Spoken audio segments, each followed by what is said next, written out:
Welcome, everyone, to today's live stream, episode number 16 of our Avowed Ranger gameplay series. I'm Commander Jarval, and I want to thank you for coming along on our journey today. So, no admin notes or updates on the game, just remember the roadmap that Obsidian put out concerning this. Sometime this summer, we should be getting an update. We'll keep an eye out for it, and as soon as it drops, if we're still here on this live stream at that time, we'll make sure we update everyone about it. So I want to recap.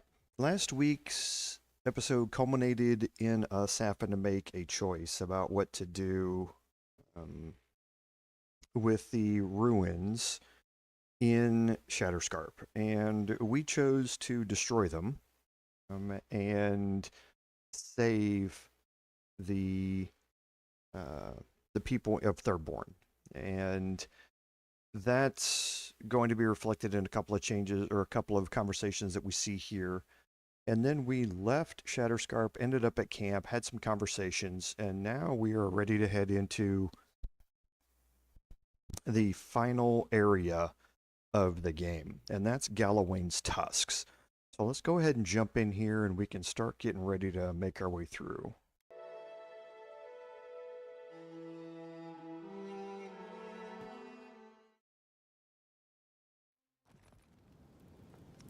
Okay, so here we are at camp. We still have a couple of things to do here. We want to make sure we clear out all of the conversations here, so we're just going to systematically go through everybody. This place may not have much going for it, but that view across the Acid Sea is really something at night. Never. The Pargrunen of Solace are notoriously suspicious of outsiders. Though, from the looks of this place, Solace's real concern has got to be keeping its people in, not keeping the rest of us out. Okay, so you should have I've got questions about you, and that's all as the remaining options for all your companions here. Night, envoy. Can we talk a moment? I wanted to pick your brain about Shatterscarp. The ruins of Naku Kubel predate civilization as we know it. We had so much to learn from them. But the Steel Garrote care nothing for the past. Only the future, as long as it's under their thumb. I'm not saying it was an easy decision, or that you should have acted differently. The fact remains that we played into our enemy's hands, and what did we get in return? We delayed the inevitable. Better than nothing, I suppose, though not by much. Is it that obvious? Maybe there's no right answer to any of this. Maybe all we can do is keep going, leaving chaos in our wake. I just wish the world and its problems would leave us alone. Even for a moment. Give us time to focus on our mission. Ourselves.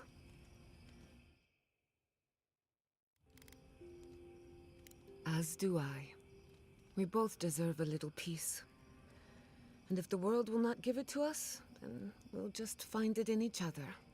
While I have your ear, can I ask you one more question? Something about Inquisitor Ludwig has been getting to me. She seemed eager to distinguish your Adiran loyalty from your nature as a godlike, as though the two are incompatible. She believes you can be loyal to your country or to your nature, but not both. Do you find that unusual? To be sure. It's just... When you agreed to destroy the ruins, Ludwig was surprised, as though she didn't believe you would do the right thing. Ludwig clearly respects you, but I don't believe she trusts you. Anyway, that just had me thinking. Could be nothing, or could be something. Time will tell. Get some rest. You deserve a nap. For that matter, so do I. Anything in particular? I've heard the Wardens are very set in their ways, for better or worse. Usually the worse. Vidaro tried to form a trade agreement with the Council. Copper and glass in exchange for grain. But it went nowhere. They weren't interested in outside help. The Wardens value self-reliance, maybe because they have an inflated sense of their own importance. No offense, Marius. No, you pretty much got it right. They have a righteous duty to protect these lands, and believe that it can and should be done without the help of outsiders. It's a bit like shooting yourself in the foot because you don't trust anyone else to wield the gun. Okay, so that finishes up Giada. Not before I've done some reading. Envoy, we need to discuss what you did in the ruins. You destroyed something that was... I'm trying to remain calm. I have to remember that you had a reason for what you did. Nothing infuriates me more than to do what Ludwig wants, but... I'm not unhappy with what you did. Those ruins were literally priceless. They had real Ekidans in there. Think of how far my research would have shot forward. But we would have had to sacrifice so many for it. And I can't say that's a fair trade. Usually I know the right answer. It's obvious. Here, though...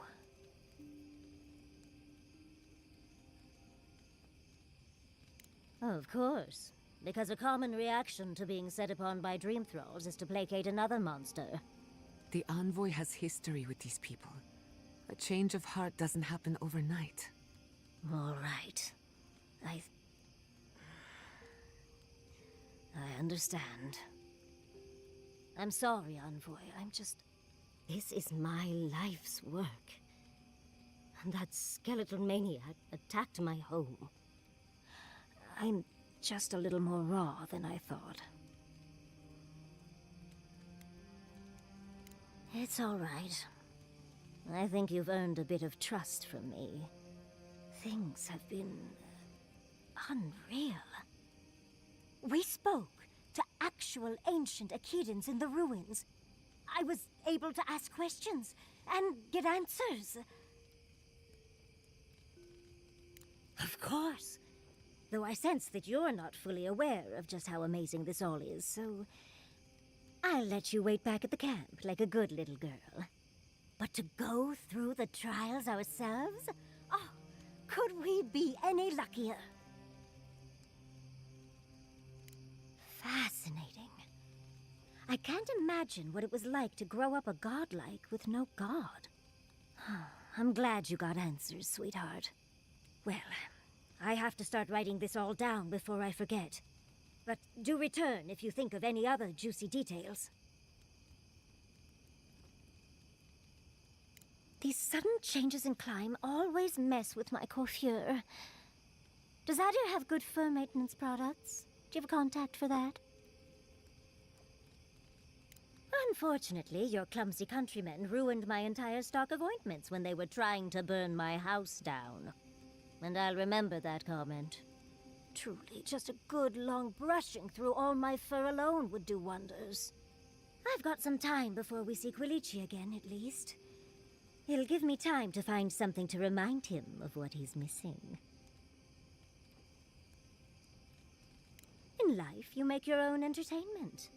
I enjoy scandalizing the small-minded when I can. Quilici and I got used to the stairs early on. Thankfully, at least in Fjord, those stopped eventually. After 30 years, it's hard to still be surprised by us just drinking at the Magpie. Oh, she was still young. Quilici offered to help her study for and prepare her thesis as a favor to her parents. She was over day and night for months, and, well, now she's family. We adore her. All things considered, it's hard to complain about my life in Fjord.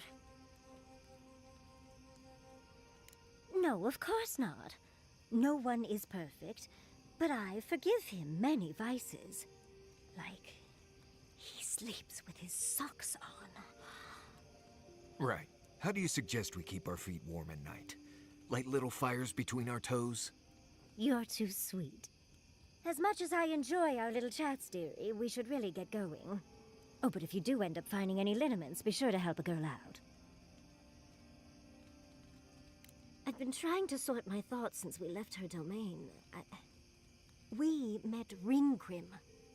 The Ringrim. Master illusionist of the Circle of Archmagi. And we impressed her? She even offered to make me her apprentice.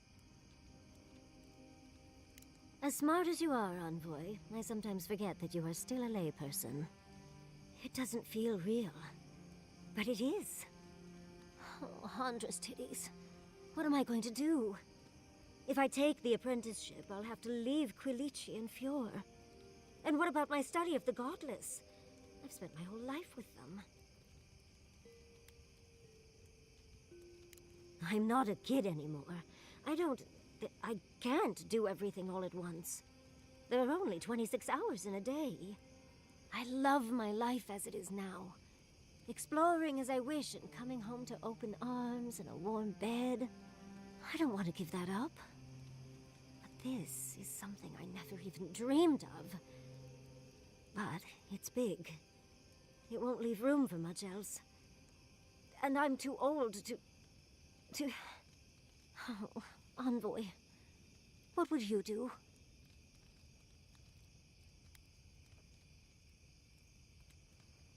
I know. That's the whole issue. I've learned magic through my own means, reading and studying on my own. How much more could I learn with her? And how much faster? Within a fortnight, I could rule the world. Yasli, you could do all that on your own. Thank you, dearie. I can't promise I'll act on it, but I really appreciate the advice. Now, if you'll excuse me, I have to write a letter to Quilici. He'll never believe me. Hey, Rudi, welcome. Thanks, as always, for being here. I certainly do appreciate it. And last, we're going to talk to Marius here.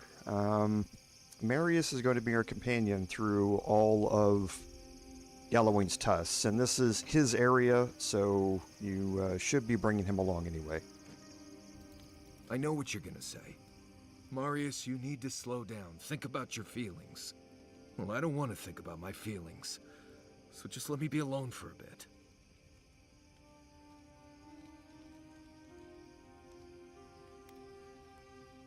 It is. And it isn't. I'm not sure what it is, really. Just the thought of going back to Galawain's Tusks makes my heart feel like it's going to explode. I sweat. My ears ring.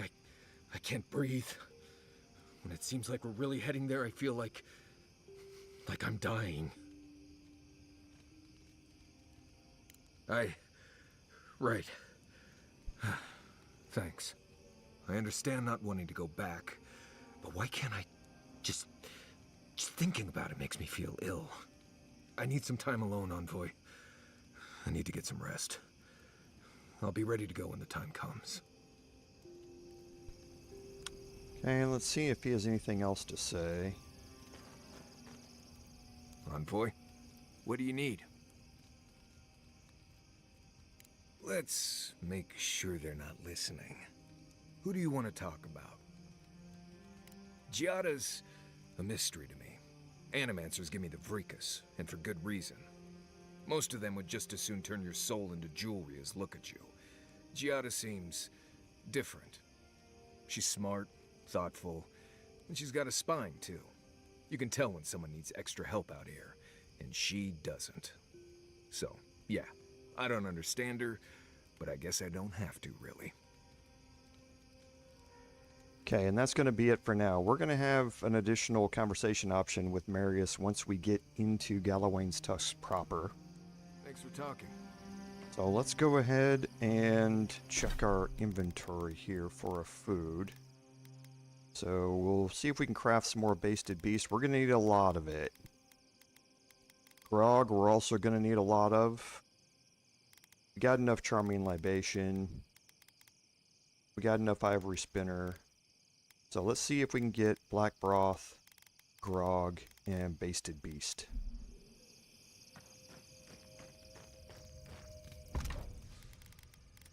We'll start with Okay, so we can't get any black broth, so then we'll start with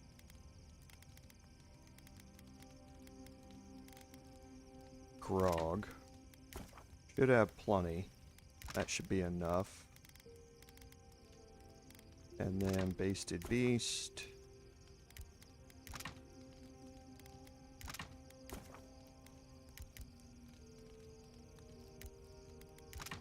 That should be enough. The reason you need grog is because there's a lot of poison damage in Galawain's tusks. So if you can go through your inventory and your items and see if there's anything that gives you poison resistance, it's certainly going to help. My poison resistance is 30% right now, which is pretty good. It's just, it's nothing compared to what you're going to be running into in here. And we'll see that. I'm almost ready to level up, I think. Yeah, I'm almost ready to level up to 21. So let's go ahead and exit here. Like I said, we definitely want to be taking Marius along with us on this.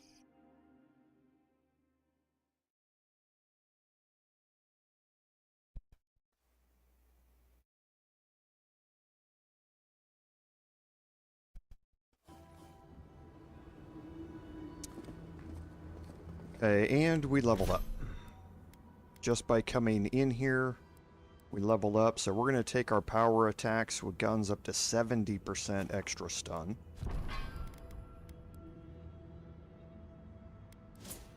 And our ability point, we're going to add in another critical hit chance.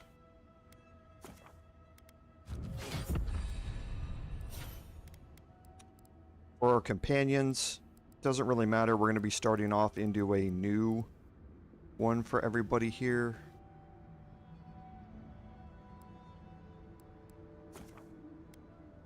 We'll go here.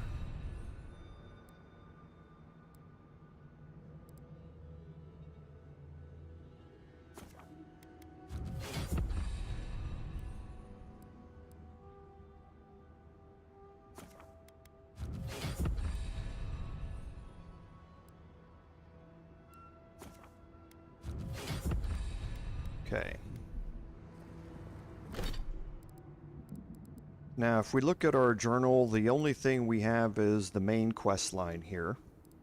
And we still have Forged of Star stuff, and you see that the skulls have all disappeared from Forged of Star stuff, so we should be on track to be able to do it now, if we find out what it is. So let's start our explorations here. You Oh, told we're me going to start by Mount moving Fortune around the smelled corner like a basket here. of rotten eggs, but you should have told me it smells like a ship's latrine after a month at sea. I always thought that if I ever came back here, I'd... Quiet, you! We're going to take a charming libation. You can imprison our bodies, but Does this amuse you, seeing your kin caged like beasts? no true kin would desert Solace. All we have are our oaths to Nandru, and you broke them. Right. They're not the only ones either. The damn oaths again. You might as well be the one in chains. Our founder, Nandru, didn't intend for his people to starve. I'd bet you my kidneys he didn't build Solace Keep so we can die of starvation in it. No, he would have wanted us to live. Honestly, I don't care anymore. I'm getting too hungry to even think. That's not for you to decide. Mahala's going to make an example of them before more make a run on the gates. You're an obedient little soldier, but you're not a smart one. You just told the outsider everything. Quiet. We'd appreciate it if you would leave. This is Pagrunen business. Yeah, don't need a blessed outsider pretending they know anything. Move along. Can't imagine why you even set foot here. These are Pargrunen lands, last I checked. Meaning mind your tongue and your judgment while you're here, outsider. These folk have done much to deserve their cages. You won't find much at that old ruin, but I'm glad to see you go. Follow the main road north and then east. You'll find some dirt paths to follow after you hit the cliffs. Now mind your business. Okay, so an interesting reception here. Over here on this side, you got a round shield. And we're going to continue making our way up here to the north. Okay. As we enter into, and as we look at this, you can zoom out a little bit and see kind of what we're looking for. This is only half of the map. Okay. This is a big place. And yeah, see, here's the other half. So, yeah, it's a big place with a lot of exploring to do. And you start out in the very southern part of it. We're going to work our way over to the northwest, and we're going to start exploring all of this today.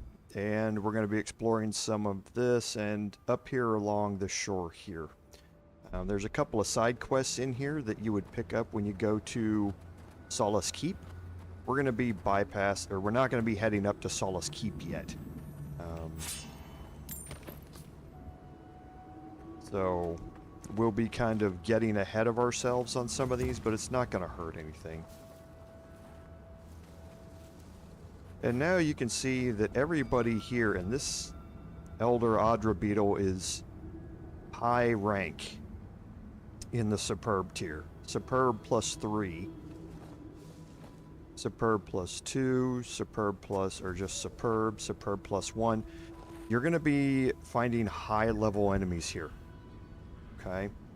And you can see over in the lower left-hand corner that all of our companions want to talk to us again. So when we find our first camp, we're definitely going to use it and have some of those conversations. So let's go ahead and get things started.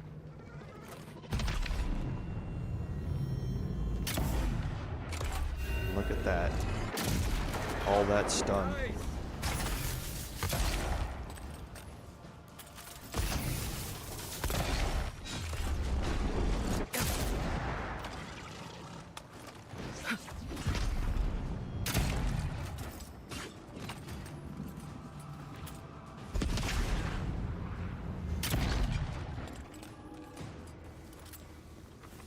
See how fast that stun builds up now.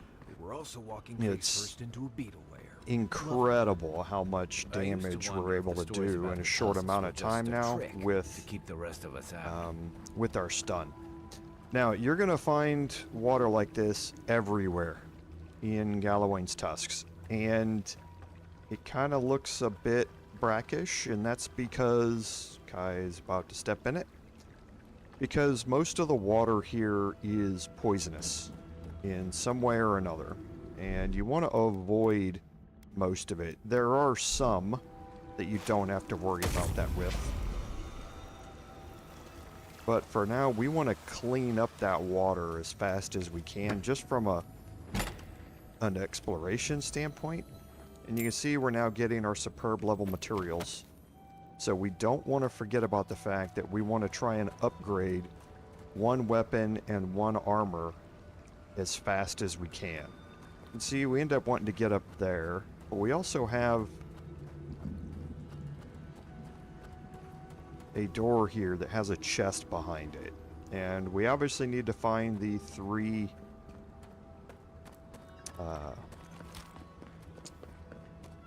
activation places to be able to trigger those.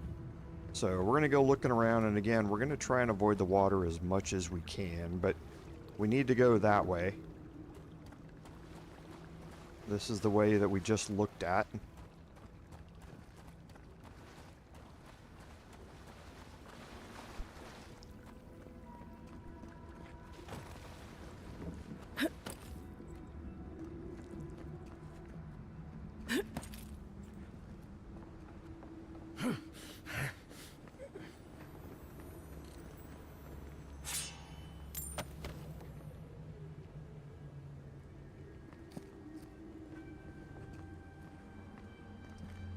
Okay, I'm overburdened here, so let's look at what we have. We can get rid of some common stuff. Whoops.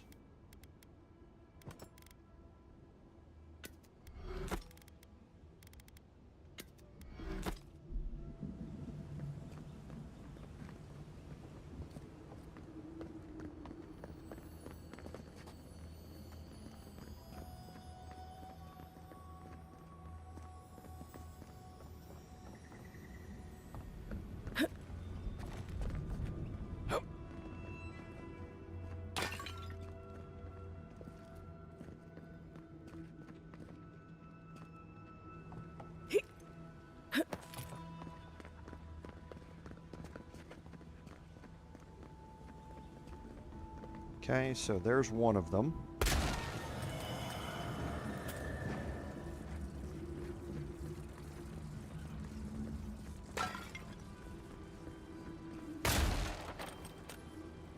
There's the second.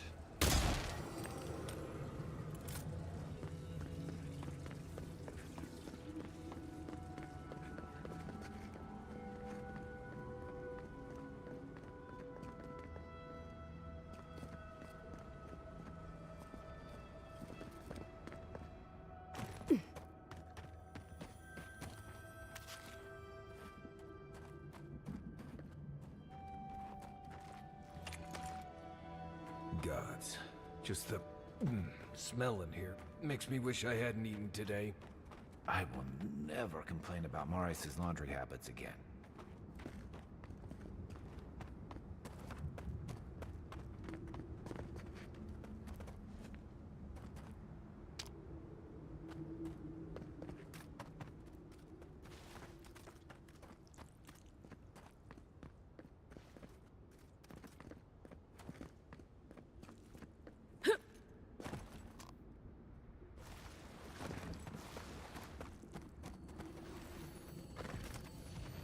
Let's go. Show me what you Okay, now we definitely want to buff up for this. And take a grog, ivory spinner, and black broth. Because this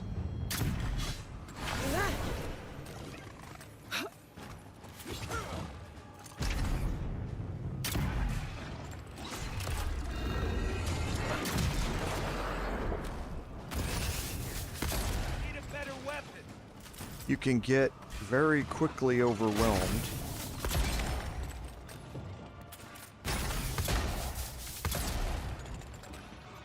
And I'm gonna stick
Okay, because yeah, you can very quickly get overwhelmed in here.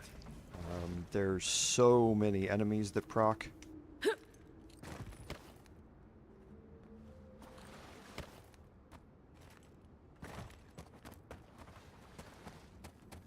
And now we'll go back over here.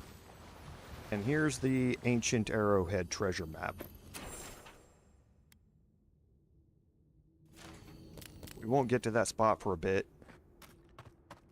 Actually, I think this water might be okay. Yeah, it is. And that gets the Matriarch's Horn. This was a bounty target.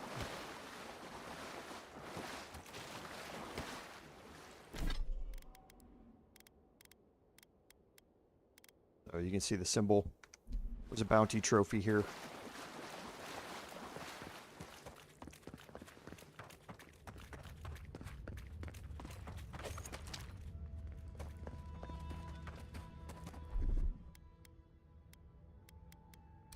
Ready, aim.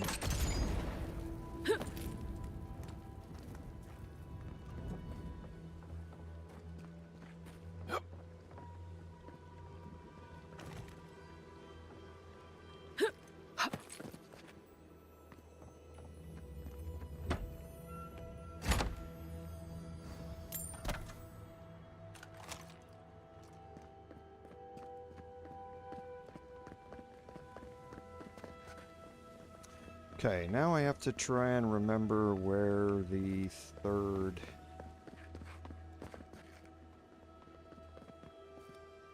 activation point is.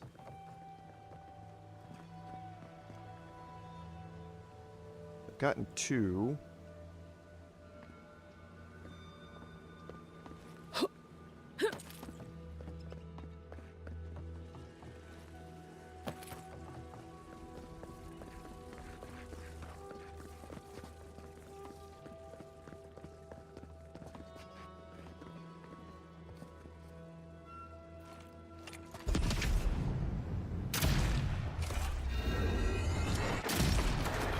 One hit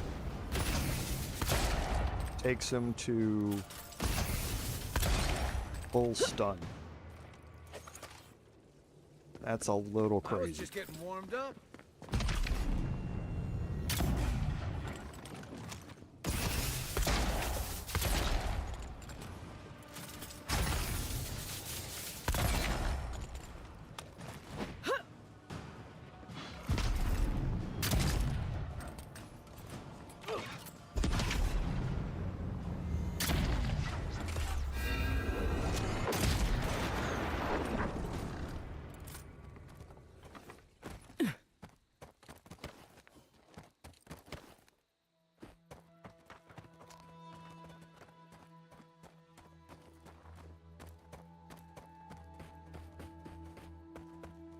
Alright, so let's go looking around here and see if I can find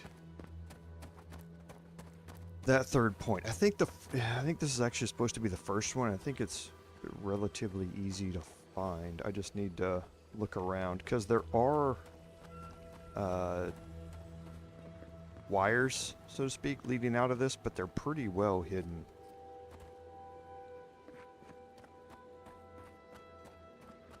I remember right when I did this, I saw everything from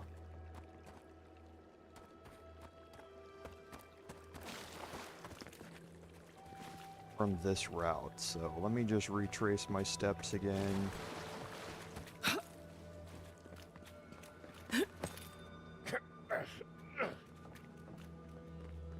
Make sure I look up and around.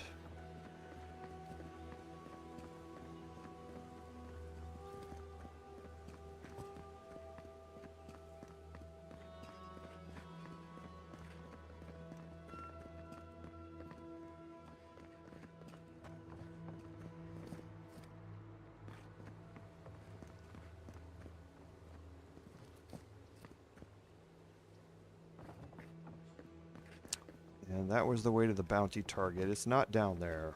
It's not down in the bounty target area. I know that.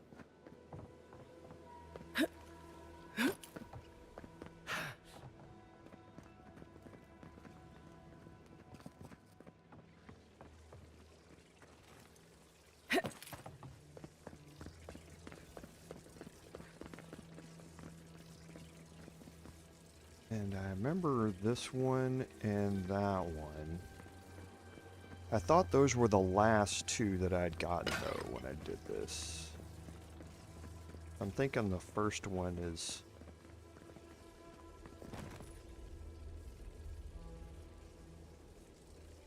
somewhere else. Because, yeah, I thought when I did it, that one and this one up here were the last 2, but...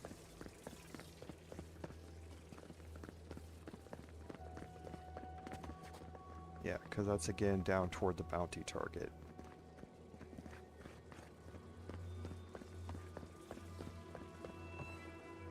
And And there's our camp. So we are definitely going to go do that here in a second.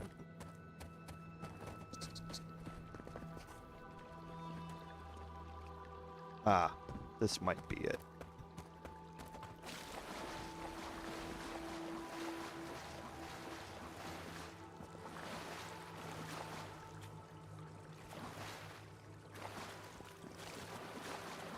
Nope. There it is.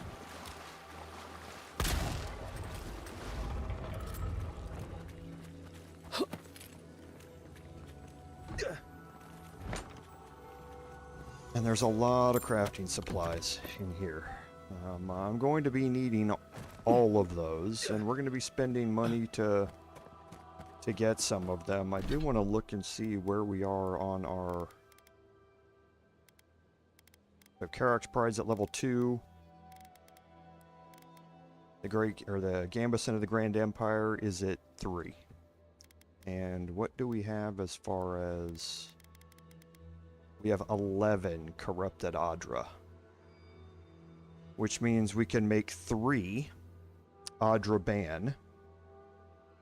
And that's enough to upgrade any of these. We want to upgrade a weapon first. So we're going to focus on Karak's Pride. We're going to be replacing Fair Play here pretty quickly. So we're not going to upgrade it anymore.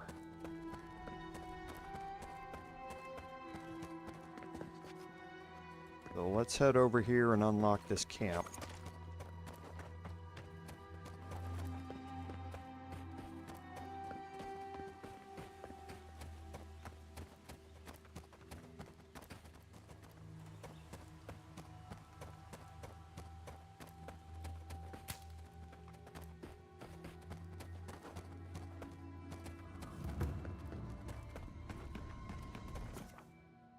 And we're going to set up camp. We're going to have these conversations here real quick because Marius probably has something pretty important he wants to say. But let's go first look and see what we can do here. So we're going to break down a bunch of... Well, we won't break down these. We're going to break down the Superb Round Shield, the Exceptional Round Shield, all 3 of them. Exceptional Greatsword we won't. And these commons we won't. So now Karak's Pride, we need 4 more Blackwood branches. Let's see what we can craft here. And I'm going to craft up all of my Corrupted Adra. We're going to craft everything up.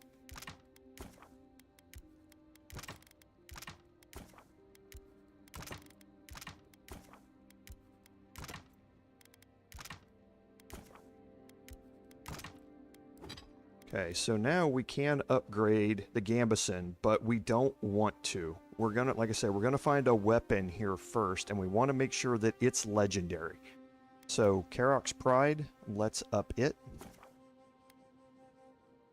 Actually, I have enough to do one last trick instead. Because this would be a massive boost in damage. Upping it, or stun as well. But I think I'm going to do one last trick instead. Okay, now one last trick needs 5 Adra Ban instead of just 3. But I know a place that we're going to be getting 2 more of them. So... assuming that I have enough gold. And we're going to be selling off some stuff to get even more. So let's talk to everybody real quick. There's my favorite Adiran. Oh, just wonderful. My home was attacked on the order of a woman without a heart or any other major organs. Then everything that happened in Shatterscarp and Ringrim's offer. I've been so lucky. My life right now is... well, it's wonderful. But There's always been something missing. And it gives me this kind of jittery feeling that makes my fur stand on end. Does that make sense? A little. We've spoken a bit about my, shall we say, restlessness. But I've not had a chance to tell him about Reengrim's offer yet. Quilici will be supportive, of course. He's wonderful like that. It's just hard to ignore these thoughts with everything happening. Not that I didn't have options before, of course, but now they're louder. A fair point, my dear. I suppose I needed a moment to rant. Thank you, Envoy. I appreciate you lending an ear. I'll leave you to your vices for now. Okay, let's see if she has anything else to say. I don't think she does. We really must stop meeting like this. People will talk. Okay. Don't let the bedbugs bite, dearie. Galawains love to boast about how barren and rugged our homeland is. But we've got nothing on the Pargrunen living here. I can't fault your optimism, but would you think that if this was the only landscape you ever saw, day in and day out? According to Marius, his people are forbidden from ever leaving the Tusks. I did tell you that, didn't I? Must have been drunk. I'm all for pulling together, but that's just oppressive. You're not alone. A lot of people in Solace would agree with you. Exactly. It's not a home if you have to lock people in it. Ravatai has a similar problem. Between the constant storms and the rocky soil, the land's never supported us easily. So, many of us find work as sailors and mercenaries. We explore the world as soldiers or as part of a trade mission. We venture out. We're encouraged to. Yeah, strength through striving. Everyone in the Living Lands faces struggle, but people choose that, and usually to escape something worse. Forcing people into a lifetime of hardship for the sake of principle or tradition is a different matter entirely. Okay, so that's it for Kai. We're on the precipice of something magical. You can feel it, can't you? The garden is within our grasp. All we need now is the courage and wisdom to brave the unknown. Your confidence is refreshing. I almost hate to ask, but are you afraid of what's to come? I'm not judging, just curious. You've certainly faced it enough times. I believe, for the first time in ages, that I am not afraid. I used to care so much about discovery, invention, achievement. But deep down, I was afraid. Afraid that I wasn't living up to my potential. You've been paying attention. Since we met, everything I believed has been proven wrong. That the island can be controlled. That I alone can fix it. Even my parents. Gods, they really had no idea what they were doing. Just like me. And look how that turned out. I'm so tired of being afraid. I need to accept my limitations or embrace them. Even if I'm wrong again, that's part of the journey. I have no idea where it leads. And for the first time, it's fine. Perfectly fine. Did I? Huh. I don't know what I expected. Feels nice. Glad I could get that off my chest. We have bigger problems to worry about, but I appreciate these little moments. You have an inquisitive mind. I respect that. If you ever feel your education is missing something, I'd be happy to teach you what I know. All you have to do is ask. Okay, now this is Giada's training session. Excellent. The Imperial Court taught you well, but I suspect there were gaps in what they call an education. If there's anything you've been dying to learn from an Animancer, now's the time. Okay, and this is going to give you the choices on what you want to up here. So the first choice gives you +2 intellect. The second choice gives you +2 resolve. And the third choice gives you +1 intellect and +1 resolve. I don't need intellect as much. I don't need resolve as much. And I'm trying to remember what each one does. Let me pull it up here real quick just to make sure I'm not speaking out of turn. So intellect gives you maximum essence and elemental resistance. So good for your casters. Resolve gets you maximum stamina and second wind health and cooldown.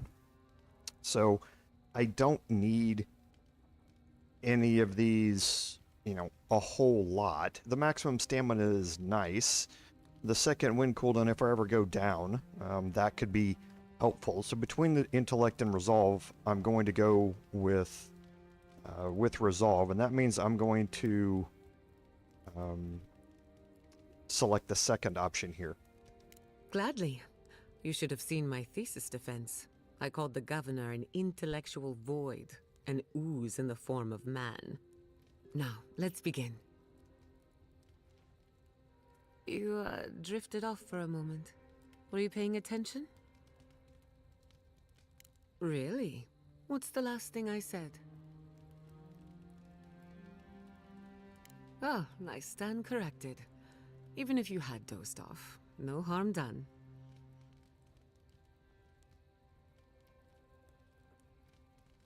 Besides, a little nap is good for the soul.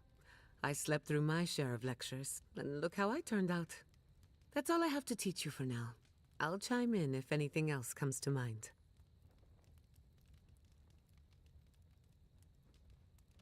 Anyone in particular? I warn you, I'm not the best judge of first impressions. Kai is a useful fellow. We need people like him to keep you grounded. Otherwise, it would just be me and Yatsli filling your head with bad ideas. On the surface, Kai is all charm and confidence. You feel good knowing he's around. But there's something deeper. Something in his core that he guards from everyone. Maybe even himself. That makes sense. Regret is a powerful motivator. It compels us to hide our worst deeds under our better selves. Everyone struggles with regret in their own way. What we said or didn't say, did or didn't do. Kai is no different. Marius is working through something. An old wound that hasn't healed. A search for forgiveness? Who knows? He's a tough fellow, but I wouldn't put too much pressure on him. Good question. Mental and emotional pressure, specifically. Marius could hunt the great western stag if he set his mind to it, but his own feelings elude him. When he wants to find himself, give him room to do so, but don't push him. Just be there to catch him. Of course, she's brilliant, open to anything, and sees the world as she wants it to be. Yatsli gave me my first glass of wine, and the courage to approach a special someone. We have a lot of catching up to do. Indeed, old friends. When they died, Yatsli protected me. Made sure I had one consistent person in my life. I think that's why she gave me that glass of wine. Why she encouraged me to live my life to the fullest. She was making sure I hit all the milestones I could have missed. No one to get jealous over. To call it a relationship would be an insult to the word. But it was fun while it lasted. Animancy is the study of life. Unfortunately, we get so busy that we forget to live. So a little roll in the hay is good for the soul. Yatsli taught me that. Well, not the part about rolling in the hay. That was my idea, and I don't recommend it. Now that she's traveling with us, maybe she can teach you a thing or two. For what it's worth, You've got a nice group of oddballs here. I'm proud to be one of them. The better question is, can I still be an Animancer? Could I even make a difference? As long as Fior Messiverno is safe, the Living Lands will have Animancers, whether or not I am one of them. And then there's the Dream Scourge, unraveling civilization as we know it. I don't know where that leaves me. The work my parents started may have no end in sight. We don't even know if the Living Lands can be tamed politically, much less spiritually. She thought a lot of things. Not all of them were true. All I know for certain is that I've been going about this the wrong way. I should be an Animancer for the right reason. With the Dream Scourge, I haven't got one. At least someone thinks so. Thank you for believing in me, whether or not I believe in myself. Oh yes, the little butterflies in my stomach are more restless than ever. When I joined you, I needed to put a stop to the Dream Scourge. So much has changed since then. There may be nothing for me in the garden. Nothing I haven't learned outside of it. But I still want to see it for myself. Don't get me wrong, I'm excited. The garden will be the discovery of a lifetime, even if I don't have an agenda. On a journey such as this, it's better to cast aside your expectations. They can only weigh you down. Until next time. Okay, and last is going to be Marius, Never and we thought I'd should be have going back to Marius's Galawain's training regimen Tusks. here as well. Envoy, last time I was here, I was fully convinced I'd never be back.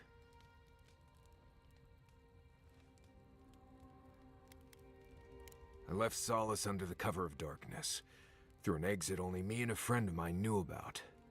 More importantly, I left without permission, which means I more or less exiled myself.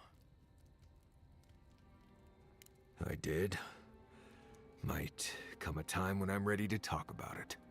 You'll see when we get there. Solace isn't the most welcoming place, even to those who live there.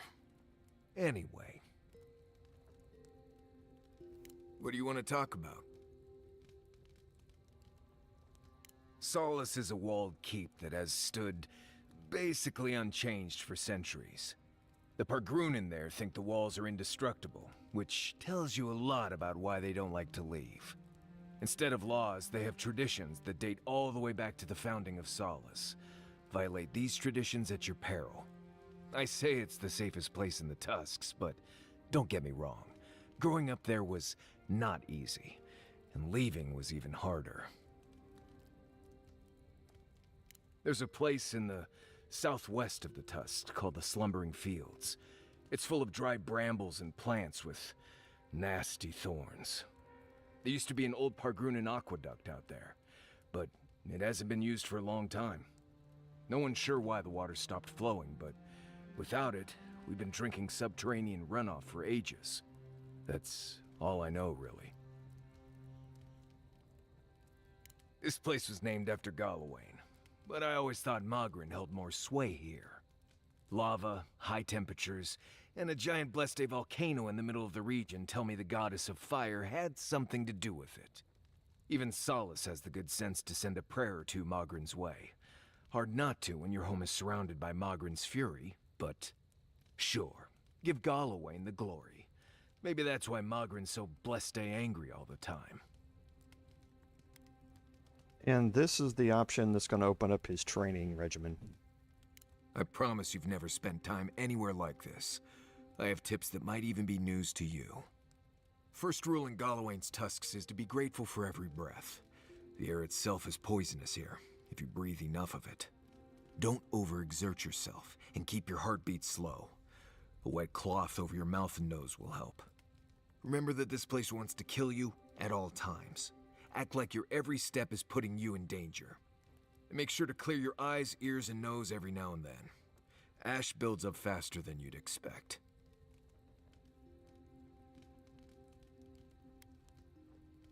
I've seen more signs of bandits out here than I remember from before.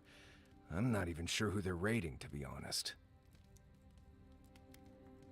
Let's see. There's basically no game out here. Well, there's some game, but not enough to keep you from starving. That's not true either. If you don't mind beetle paste or questionable mushroom stew, you might be able to find enough to eat. I grew up with that stuff, so I don't mind it. And I got a tolerance for the, well, effects from the mushrooms. For you, I suggest sticking with the beetles. Or just rationing out the dried fish and fruit we got from Thirdborn. Okay, so this is supposed to let me. Right, changing the subject. What do you want to talk about? Let's see. Lava. Everywhere there's lava. The good news is that it's usually cool enough to stand near without bursting into flames. You can use the lava flows to navigate around here, like you would a river in Emerald Stair, but I'd suggest sticking with the roads. The lava also provides light and heat at night, and setting up camp near a lava flow can protect you from Zarups and the like. Anything that wants to eat you likely doesn't want to risk swimming in molten rock to do it.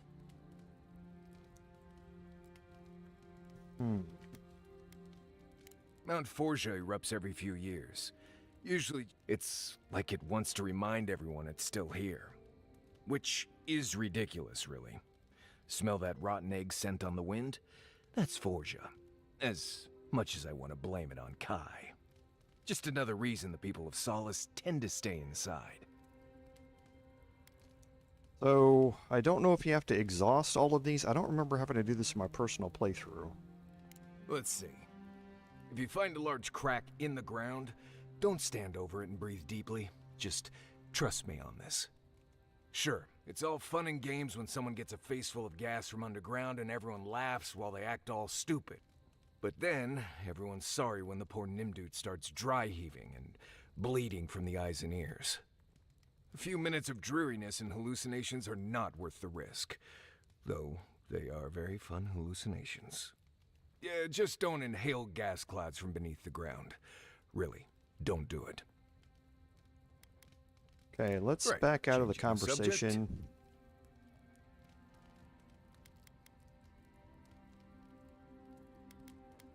And see if I can go back in and see if he has anything to say.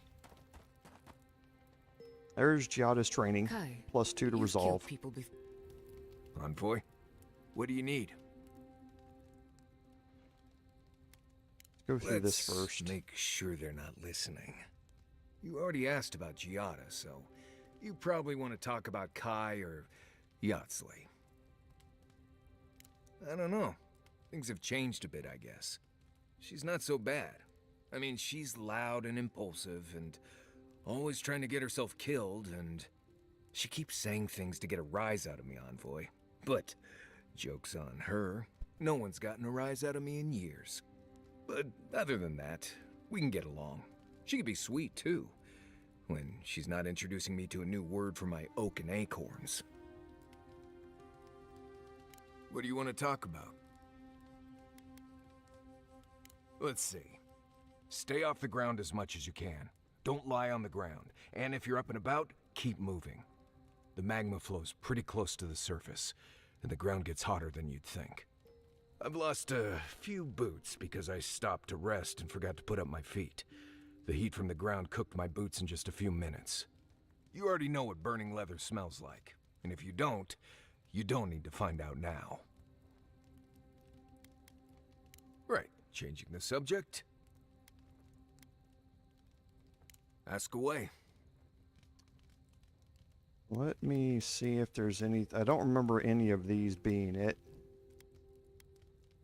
Well, I'm one of the very few people who spends most of their time out in the wilds and haven't gotten themselves killed yet. I know the difference between Haybleed toxin and Hytox bloom, which is something you should be really thankful for. And you know the Balrog and the Grinning Balrog? No, but I am one of the few who have seen a Balrog and lived. Mostly because I had the brains to run the Dragu out of there. The key is survival. I understand that. And a lot of people don't. And that's why they're dead, and I'm still here. We're gonna get you where you're going, Envoy. Alive and with as few blithe tail bites as possible.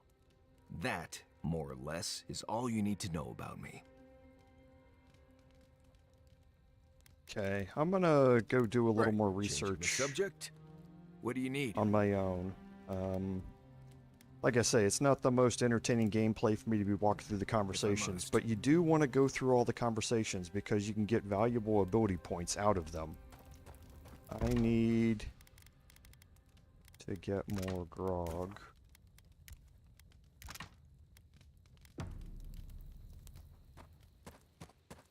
Would you ever...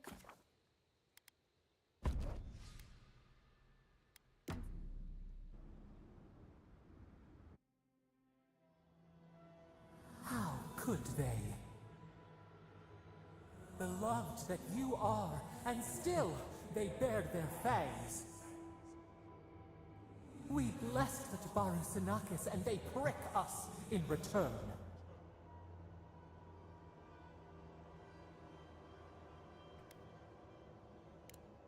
Blood on the wire. Roots like a wall. We only meant to protect. We thrashed against the blinding light to keep the Ekidan safe.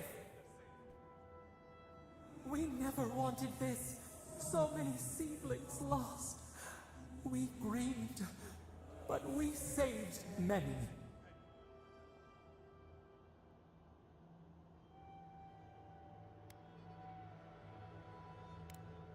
The moon waxes from darkness.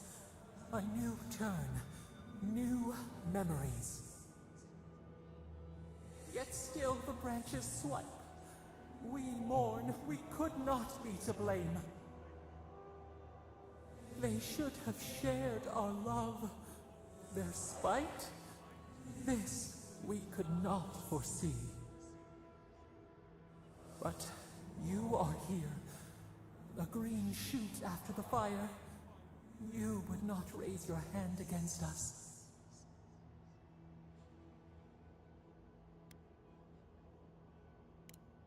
Words like bile. This is not our way. Sleep now. Dream of golden poppies on the road ahead.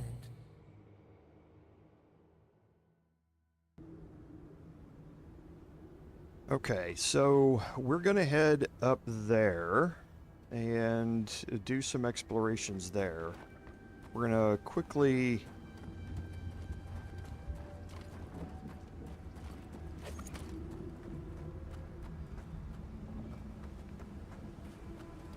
make our way around this way.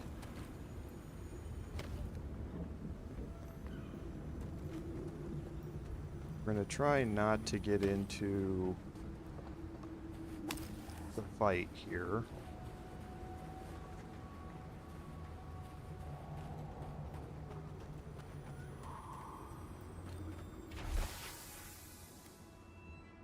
Okay. They're talking about something by the Zarups, which is what's behind us and above us.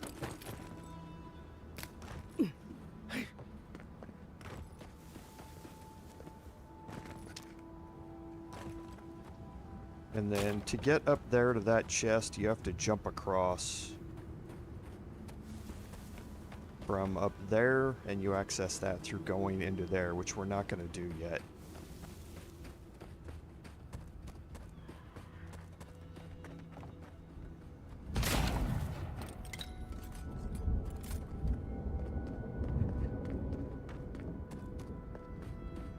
Okay, that's the area that we're going to be going to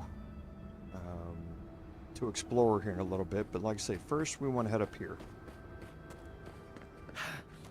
One, it opens up a very valuable waypoint for us that we're going to need to travel back and forth. Radut, be reasonable. We can't live out here like this. Listen, we're besieged by Malian who are outsiders. Lorraine still begs me to search for the missing Ekidan merchant convoy, but we're stretched too thin even for that. I only ask you to hold on a bit longer until our replacement comes. I will try. But this can't last. Think they use those towers to watch for invaders? Or their own people? Okay, so let's talk to Stockkeeper here. If you're buying, I'm selling. I'm not quite sure what you're holding there. But if anyone can help you, it's Forge Master Della. You can find them in the forge in Solace Keep, if they'll let you inside. Don't worry about that. We have our ways. Oh, not my problem either way. Did you want to buy anything? Ugh. Oh, don't worry. We're long past that. I played this game before. Got banned from one of the stalls in the Paradise Market. Okay, so the first thing we're going to do is sell off a bunch of our exceptional gear that we don't need the crafting materials from.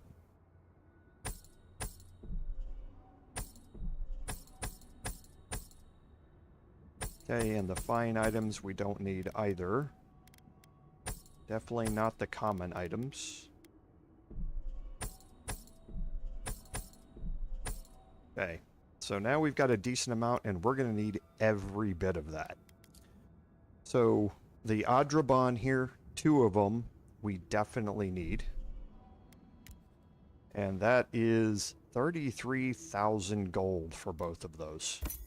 But that's going to allow us to upgrade one last trick. And then for... yeah, the Gambeson's already there. And then for Karok's Pride, to get it up to the next one, we need Blackwood branches and 1 cave coral. So we've got 3 Blackwood branches here that we can buy. Cave coral's really expensive, so I tend not to try and buy it. We're going to find quite a bit of it, though, out here as well. You can see legendary items here. Expensive. Really expensive. However, Sky Mother's Embrace is really good. The plus 3% damage reduction is really nice. The 20% move speed is huge. You can actually get up to 50% movement speed bonus between this and another item that we're going to find here, which can really mean that, especially as your ranged character, you can run away from enemies quite a bit. Cruel Command. Power attacks deal plus 75% stun to enemies with full health. This is your wand. This is a wand, so it's a caster item. And hits deal 10% bonus fire damage. It's also got a really, really good enchant as well. But for now, not something that we're going to be focused on. There is, however, another treasure map here that we can pick up. Okay, and we're going to buy that 1 grog that they have. I don't think we need any more lockpicks, but I'll just go buy them anyway. They're so cheap. Okay, now you can see on our map we got a lot of chests here. Okay, now this needs the storage room key. We're going to find that here in a minute. Another Adiran. Damned if I ever saw the like. So you're the envoy they reported at the gate. I heard your kit blew an old ruin to bits. I don't have to worry about you smuggling cannons into the Tusks, do I? Verde. We had not heard that part, but we don't hear much here. All the same, I believe you. The sentries were right about you. You have the same features as Arnandru. Taller, of course, but nevertheless. Wait, is that you, Marius? Gods, here we go. What happened to your accent? Did you lose it? I did. So Nimdudes like you would ask dumb questions. Well, good to see you alive regardless. You know what? I'm going to treat this as a good omen. Nandru himself knows we need one out here.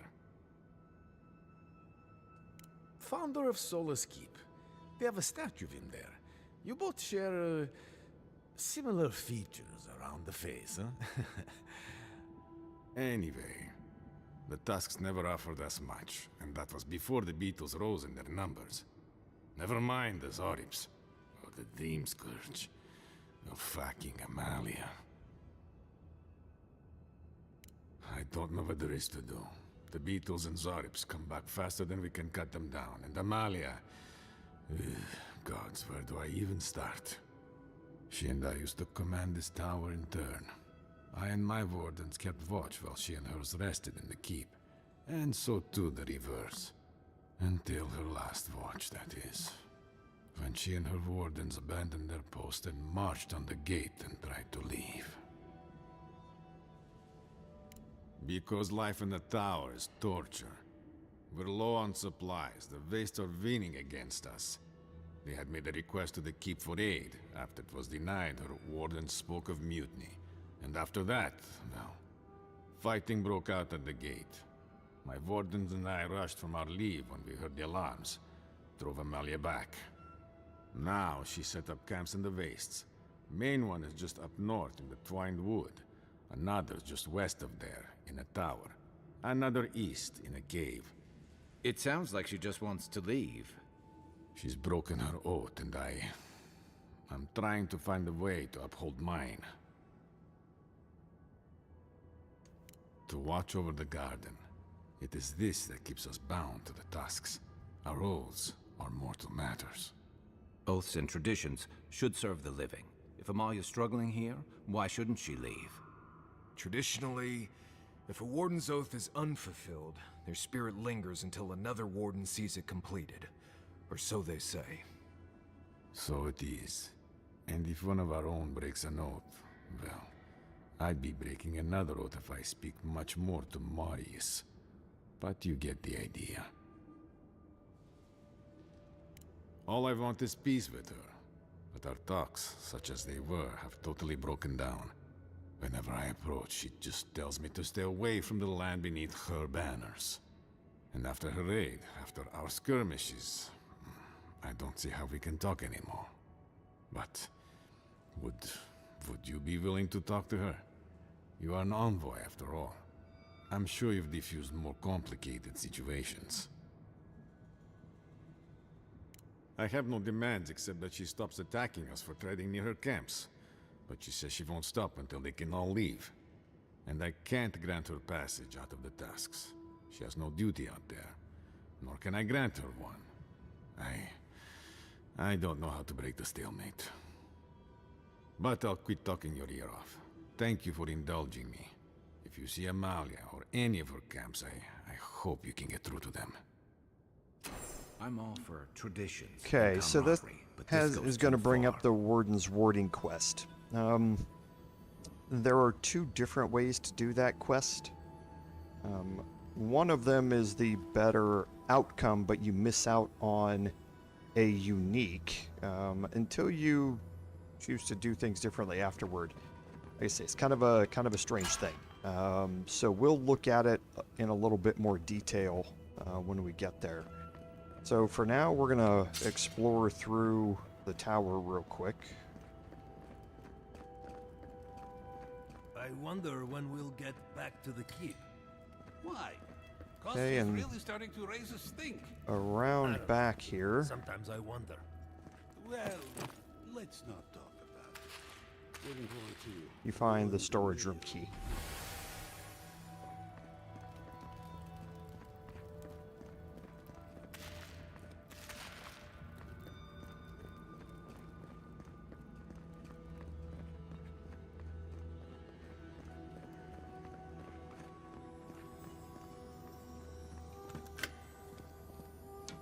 Okay, now we don't want to open up any unique chests yet. But this one, I believe, and I'll just drop a quick save here. I believe this is a pair of boats. So it doesn't matter if we open these or not. They're not affected by the quality level like weapons and armor are. Yeah, these are the Sentinel boots. So the Sentinel boots here give you plus 15 maximum stamina and plus 60 maximum health. So that's almost another 20% maximum health here by doing it. We'd be giving up the plus 10% shock damage for 10 seconds after dodging. that we've been using as part of our combat chain. But if we get into some areas with boss monsters that we're going to need that health, then we'll certainly think about swapping them out. Let's continue our way up. And you see that there's a chest that's down here at this level. We won't be able to get that chest yet. I'll show it to you here in a little bit. I heard there's been more bandits seen in the Twinedwood. I heard that too. Captain Radut says he has it under control. The captain's in Linwood, but I'll never count.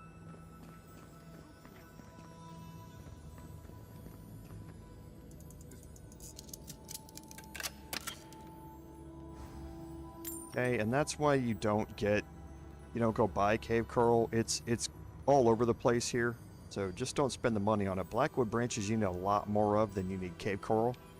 So buy blackwood branches, they're also so much cheaper.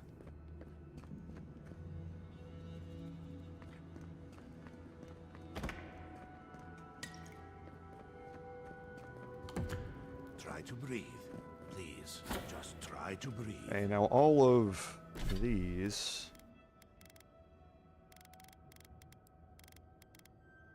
So we can break these down into petrified wood branches, which we can then craft up. But the exceptional sword will sell. So let's...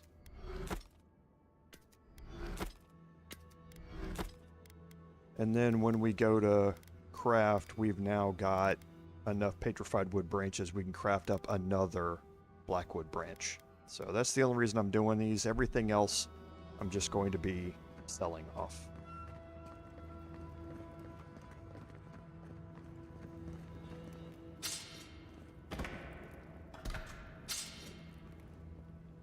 Common stuff, we're definitely just going to sell.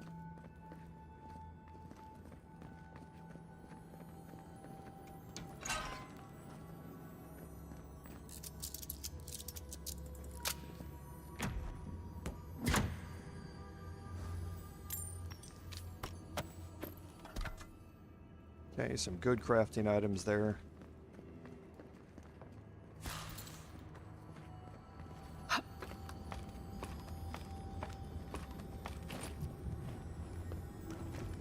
And up here we have our second to the last chest. And there are some grenades up here that you can pick up. And then you have this. You want to very carefully make your way down here.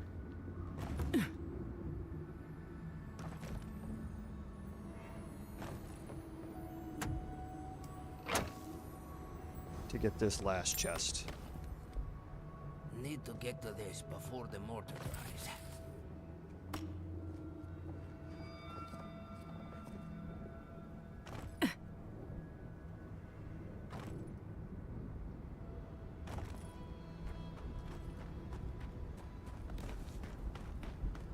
Okay, and then around the back. You a ruin into rubble. You must be very proud. And that should be all of the explorations here at the tower. Now we're going to go back and we're going to into camp and we're going to upgrade our stuff. But first, these wardens out here, you can talk to them, but they don't tell you anything. It better be after They're that just short thorough conversations. Damn leg still hurts. Are you sure there's Okay, not anything else so you let's can give me head for back the pain? over to our camp. You will heal up all right. Don't worry. It will be sore for a while.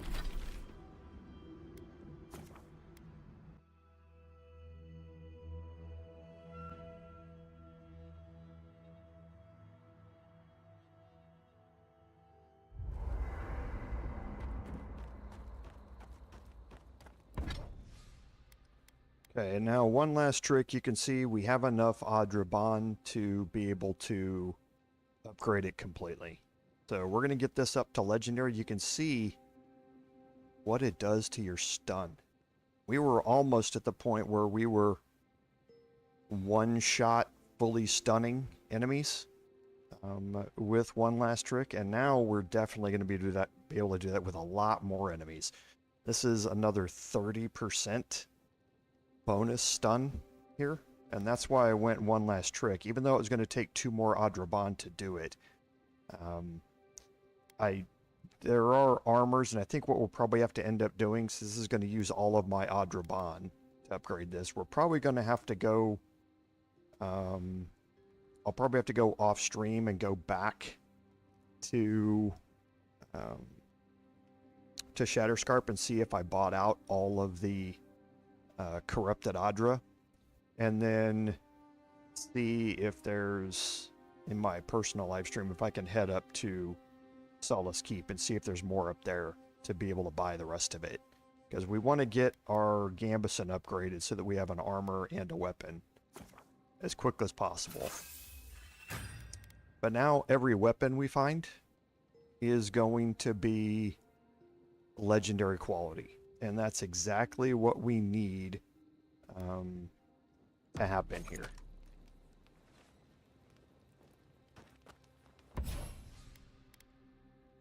So what is Storms? Oh, we can upgrade Stormsworn here. So Thunderous Shot is what I want here. This basically casts Lightning Strike or Crackling Bolt between enemies. So it deals high shock accumulation, and we're getting plus 10% bonus shock damage out of it if we ever need to use a silent weapon. You're telling me the Archmage console to do is some of just our a killing, floating so skull? Oh, he does find himself let's see between if bodies there's from anything time we to can craft upward here.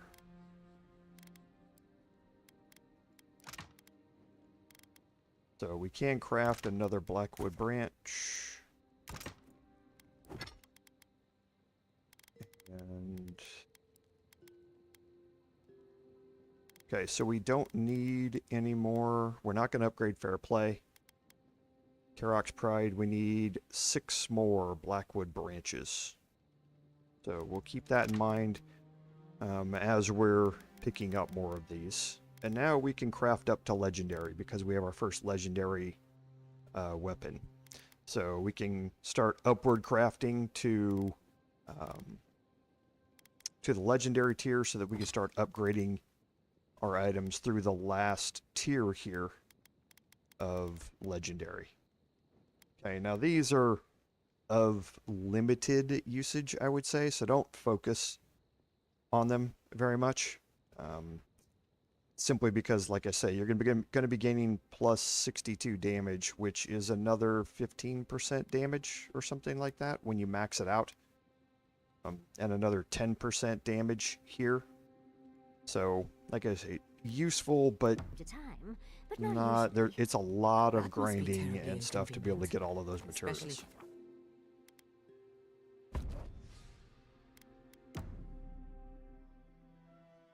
And now we're going to head up here to the west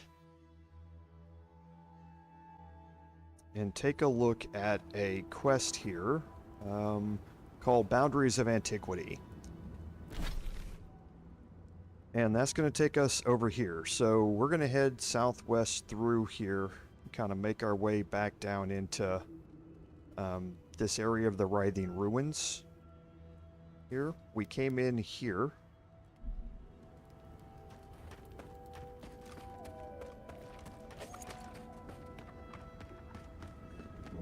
No one here.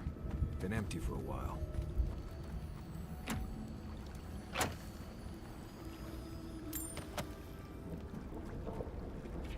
Okay, and here you learn about Raluca's expedition. Now you could pick this quest up off a help wanted board in Solace, or you can just come straight here and add this to your journal. Continue, and it's going to open up the quest. Expedition is in the So we're going to hold it. We're going to hold and just track across this. the deadly valley full of lava.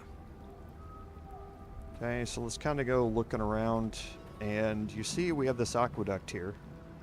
There's one up here. Okay, which I still have not figured out how to get, to be honest. How fragile life can be. And then down here, we get this greenish water. And this stuff is absolutely poison.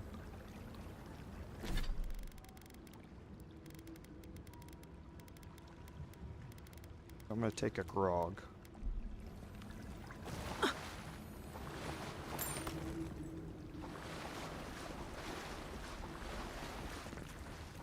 Go in there and loot that.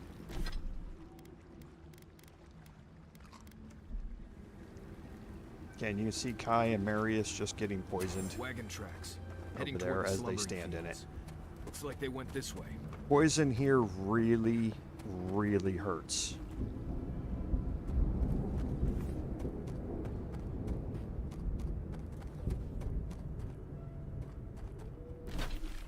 Okay, so we're going to make our way around here, and this is where that aqueduct goes.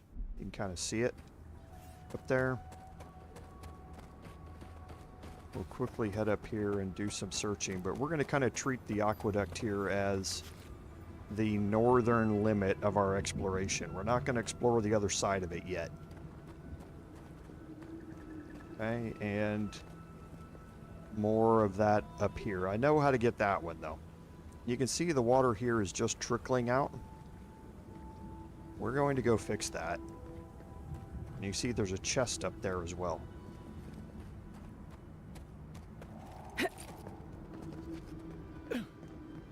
We're just going to kind of make our way along the aqueduct.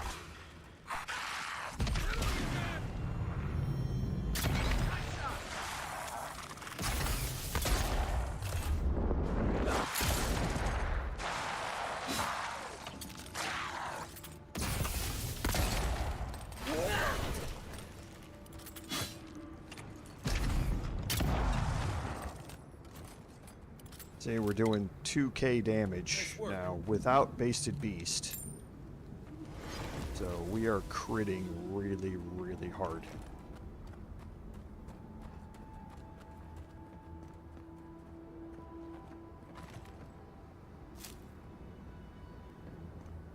Okay, and there's another crafting ingredient up there above us. You cannot get up on this from here. There's another very particular way to get up there. Okay, there's a chest over there, which we'll get in a minute.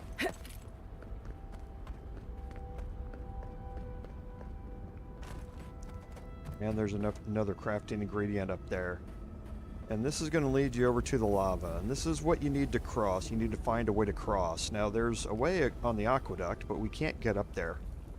So we need to find another way.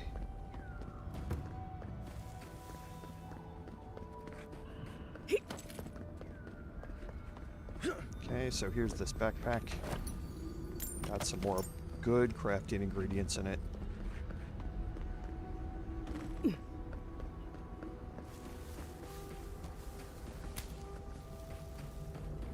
And down here to the lava again. No way across it.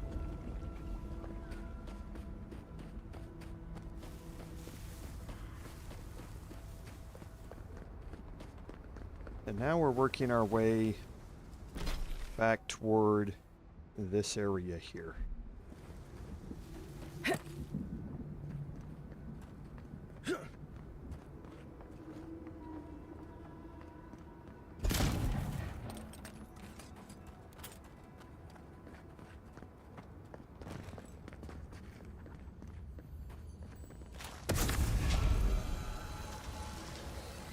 That was so happy that they made that change. More blackwood branches, that's exactly what we need.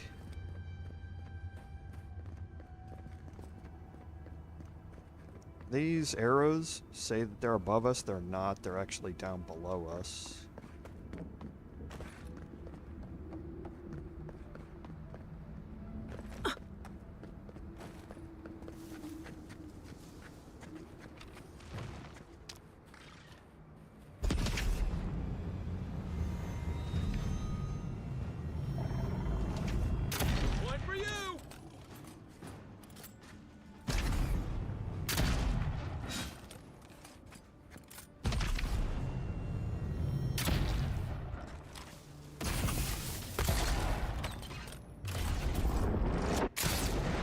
How much stun we build up. It's just crazy how much damage this build can throw out once you get it into the later stages of it.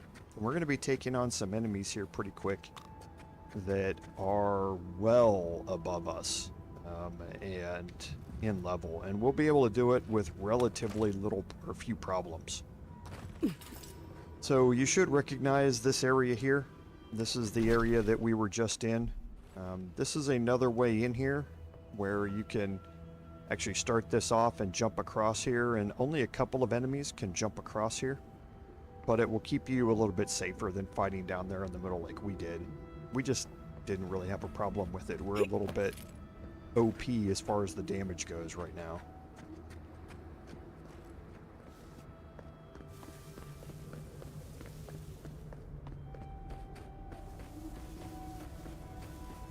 Okay, so you can see where the quest marker is and where it's leading us. So we should have everything south of the Aquaduct explored. We do. So we're going to start exploring north here into this area.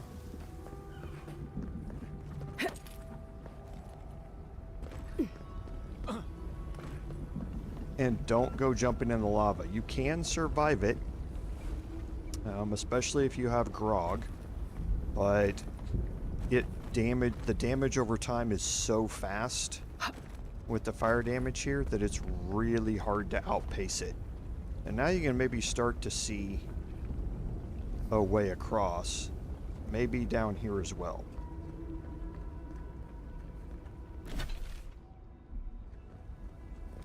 Actually, let's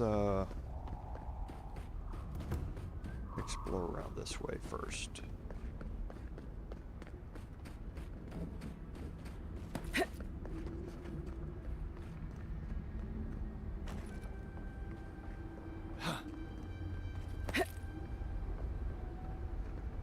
Okay, there's where you're going. It's a tricky jump because you kind of have to do it at an angle.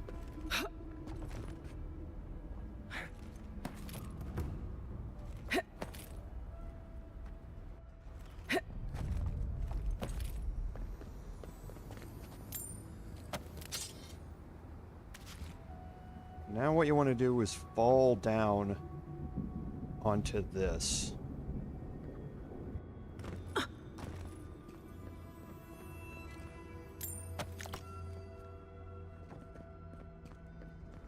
And this is going to get you access to the pathway over there. Now, we're not going to go there yet. There's something that we want to...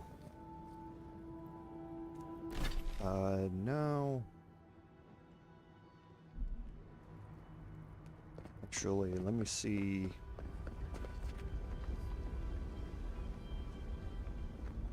Because I really don't... Yeah, I'm gonna have to take fall damage to get down out of here, I believe. Trying to think if I want to skip what's down below this here. I guess we can. So I'm gonna jump straight across. Jump straight across again onto this little outcropping and then up to here. We can explore down toward the lava a little bit. Just be careful. Always drop a save when you're down here. You cannot jump across this. You can jump across to this one. And over to here. But it doesn't get you anywhere. And you see what your companions do. They love jumping in the lava. Okay, but there's no way to make it across this. And then even if you have Eyes of Rimguard, for instance, if we threw one right there, this doesn't work like you think it does. It's not really there. Okay, and you'll fall right through it. Putting ice on top of lava, it would just instantly melt, right? And that's what happens here with it. So don't trust it. That is the way to get across. Now getting back, that's why we unlocked the fast travel point. That's our way back. There is another way to get across the aqueduct, and you can jump off of this side into the water, but it's just much faster to get back to the Twinedwood South Beacon instead. We're going to open up another, I think it's around in here, another fast travel point on this side, which is going to let us move around over here.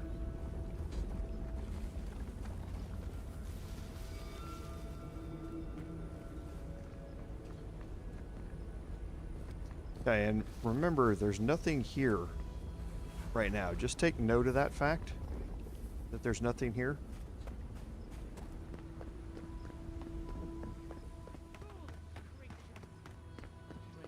And then here we have a Delemgan, Weeping Willow. How is this our fault? We've lived here for centuries. Stay back, creatures of flesh and fur and bone. You follow one another into the snare. Abaddon's hammer.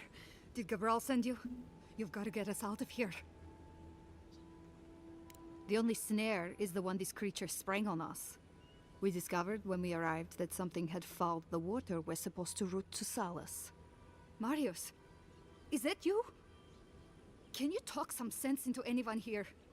Sorry, Raluca. You knew the answer to that before you asked. Do you understand so little? You awoke an ancient presence with your digging and delving. It waits in the ruins, among the bones of the dead. The land fights back against it, curdling the water.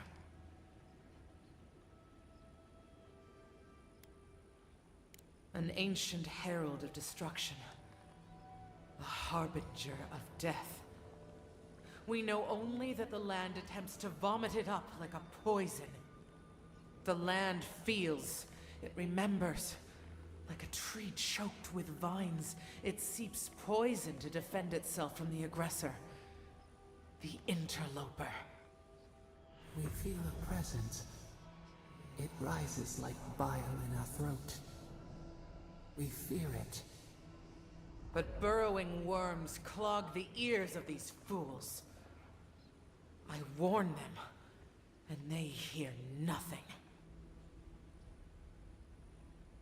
What is this madness? You bear the mark of this land in the ridges of your flesh and the rings of your soul. Surely you must know better. Very well. Your insight would be helpful. Still that foul presence and let the waters flow sweet and clear once more. Clear the old one's water roads to slake this parched land. Do this, and I shall release these vermin to scurry back to their nest. Okay, so something is poisoning this water out here, and that's why I tend to come up here first, is because it allows me so much more exploration once I've unpoisoned all of this water, because right now you don't want to go swimming in it. Unless you want to die. There's a lot of stuff down there to find, but you just, like I say, you do not want to go swimming in it. One thing we want to do though first is unlock this fast travel point, because now we have a way to get back and forth between both sides of this really quickly. And we want to try and make our way up here to the Ekidan workshop. Okay, because right now we just need to investigate the presence, and it doesn't really tell us a whole lot. And we want to make that a priority to unpoison these waters.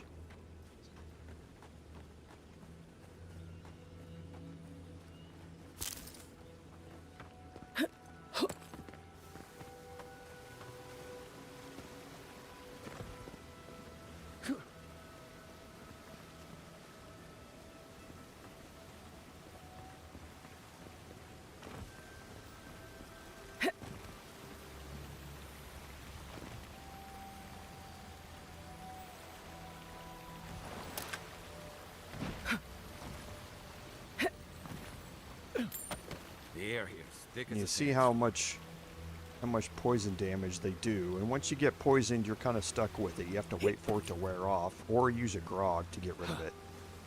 There's some people above us. We don't want to deal with them yet.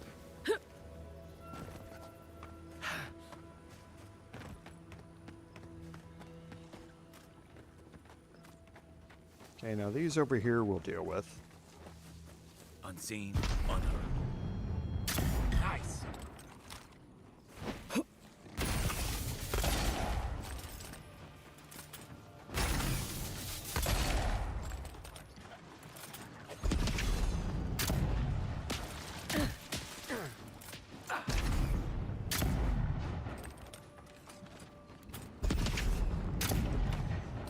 Just hits like a truck. Well, that was fun.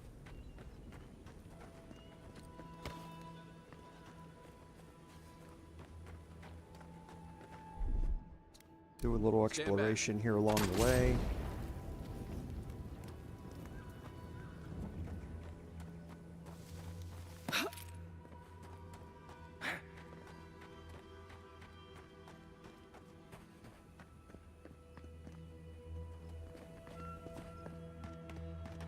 Nothing here. I know what those, you can see there's a couple of icons. I know where those are. They're above me.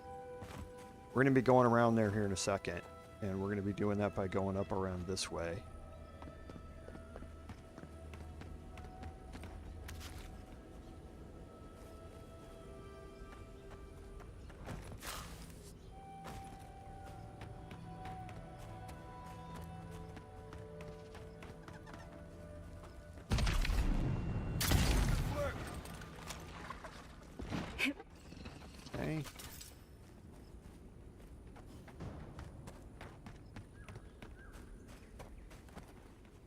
That way is where we're going to go here in a second.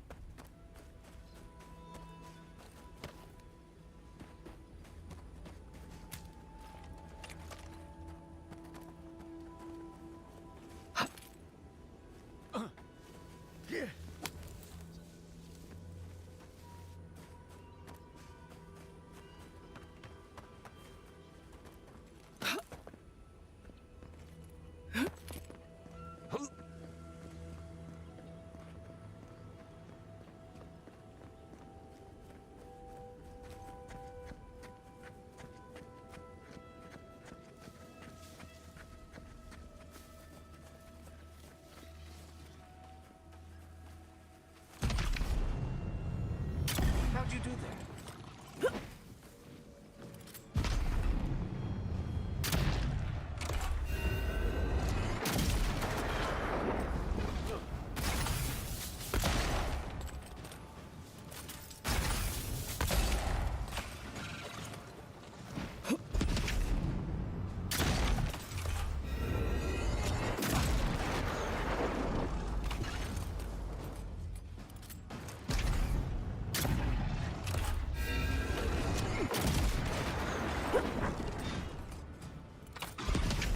They're all bunched up. I definitely want to get a shot over there because now we're going to get into an enemy here, and I want to buff up for this. Sometimes you trigger him, sometimes you don't.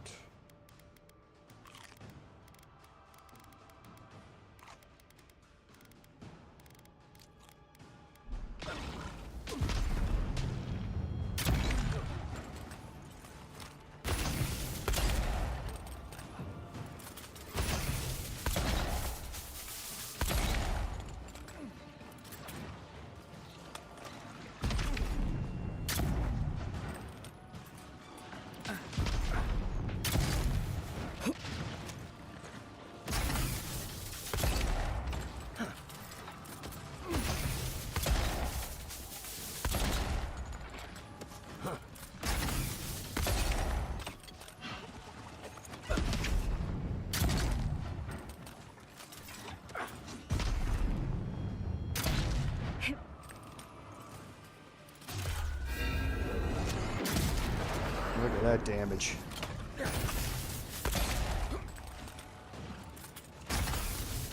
Try a better weapon.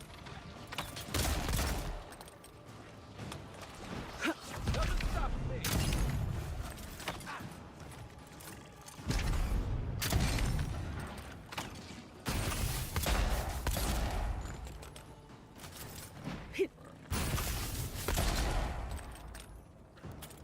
Okay, now I don't know if you noticed, but that was a legendary enemy. Had a skull icon next to him, and we handled that without any problem at all. So we are definitely really close to our final form, so to speak, as far as our build goes. And that was a bounty target.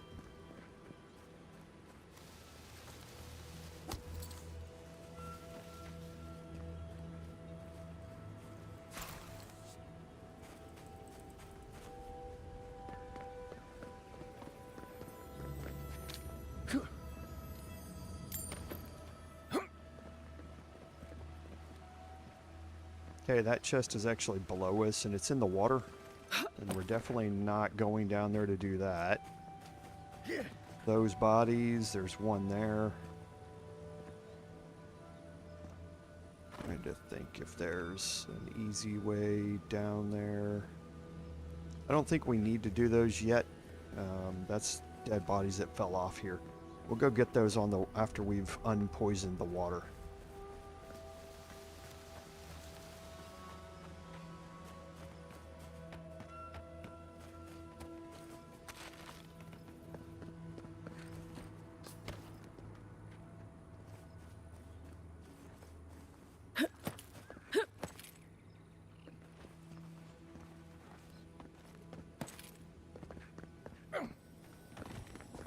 And here's the Hunter's Arrows of Slain. This is the first one for the Galawain God Shrine. Let's take these things back to camp. You can fiddle with them there. We don't have the totem base yet, so we can't do anything with them, really.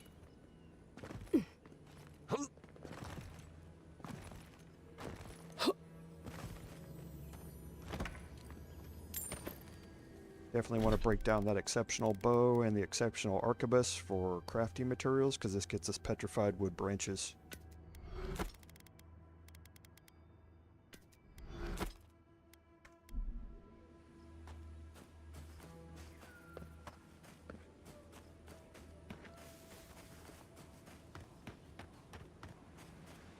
And let's head up toward the That quest workshop marker is up beyond here. repair, but maybe its stock isn't.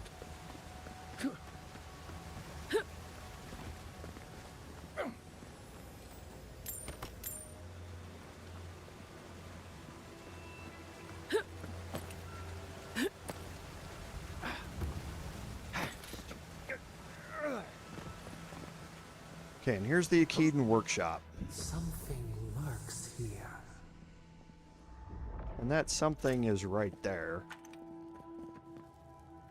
First, this is our way out.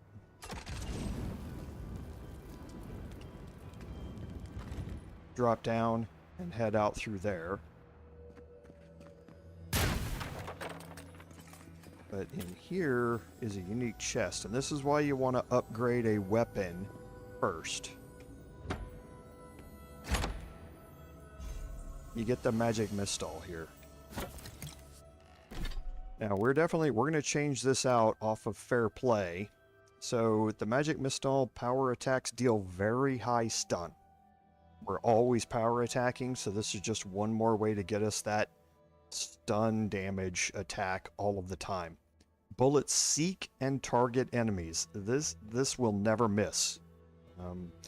Now we still will get the hit reg bug every once in a while, but this thing you don't even really have to be targeting anywhere near the white diamond that pops up to be able to hit it. The bullet's just going to go there. So we're going to swap out fair play for this. Whoops. Left alt first, and then swap it out. And now when we upgrade Karak's Pride, we're going to be legendary on all of our weapons. Okay? We're going to be upgrading the Gambeson first, but once we do, this will be the last thing that we need. And Magic Mistall is what we're going to be keeping for the remainder of our playthrough. And we're going to go upgrade it, or enchant it, I should say, pretty quickly. But we're going to drop a save here.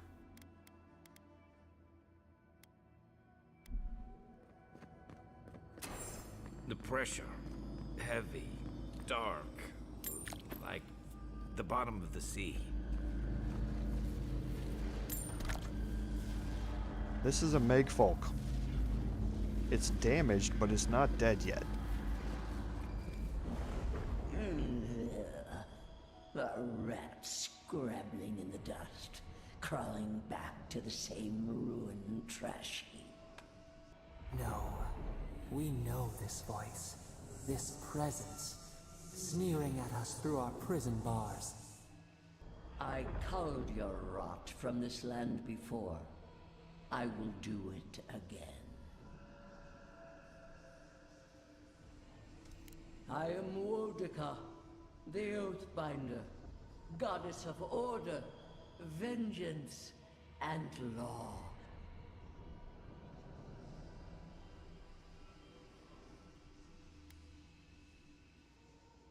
Too long has this land languished in chaos. Bandits, fugitives, and outcasts squabble in their crude fortresses. This land needs order, purpose. The order of the gods. The order which has governed lives for millennia. You are an Ekidan, a nation where law and authority brought peace between the warring folk and elves. It is steadfast. Your people understand how to tame what is wild. How to build empire from rubble.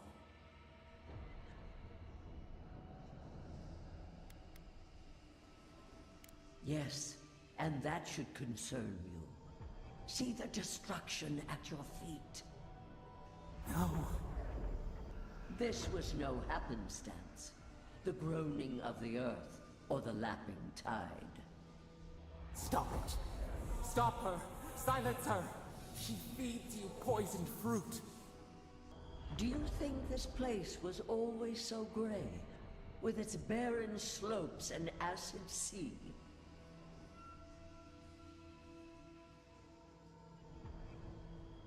Your parasite is to blame.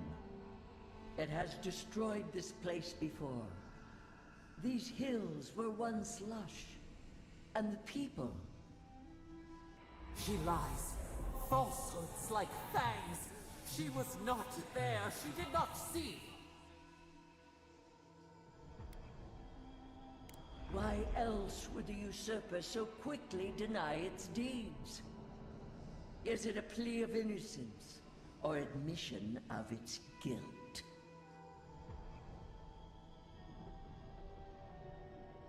Past? It roils this instant, beneath your very feet. Whose poison flows through this water? Who spoils its own lifeblood? Creatures did this. They crawled through our bones. They picked at our flesh. The Magfolk fulfilled a need. What is the purpose of this? So small, so fragile. We did not mean to. We could not understand. Envoy, snap out of it. Felt like we lost you there for a moment. That wasn't Sapadal, was it? You're talking to Wodika now?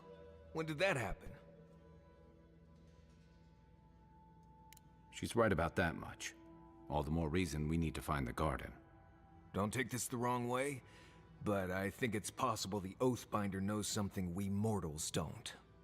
Maybe you'll find your answers in the garden. Stranger things have happened. Okay, and now we need to return to the Dilemgin. However, there was a bit of obfuscation on both parts there.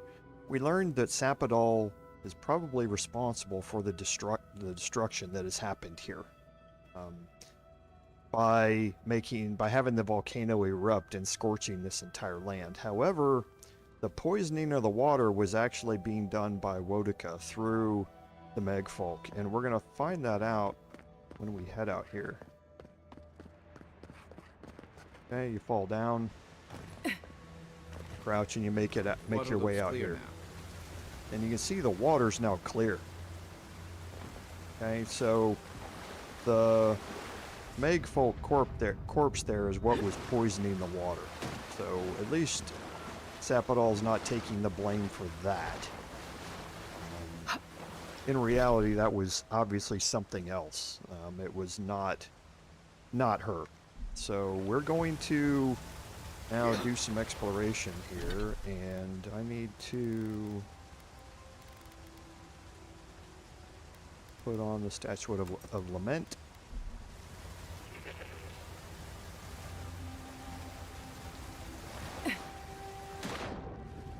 Because now I can go diving.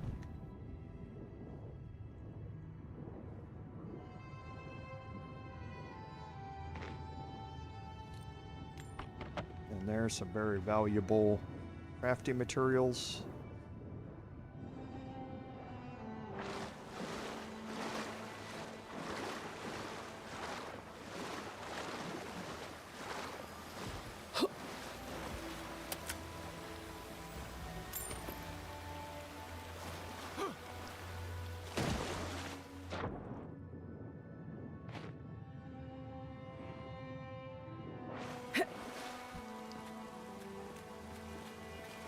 Now, while we're here, we can get these two bodies.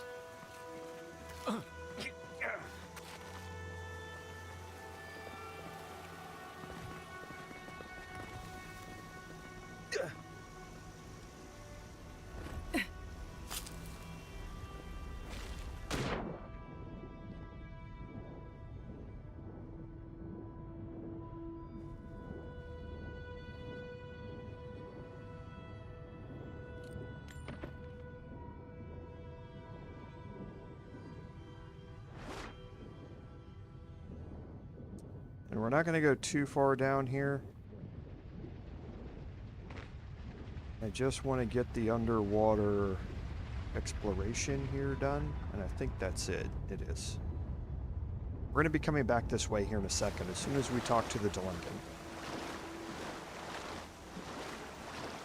There's a chest up there and some enemies we're going to have to deal with here in a minute. But this waterway kind of splits this area in half. The north side that we've fully explored now, and the south side down here.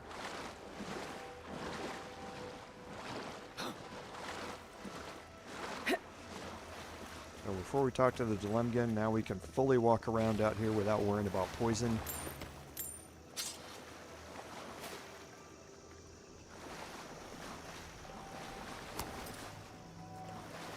And I think that's it. So let's go talk to Weeping Willow here.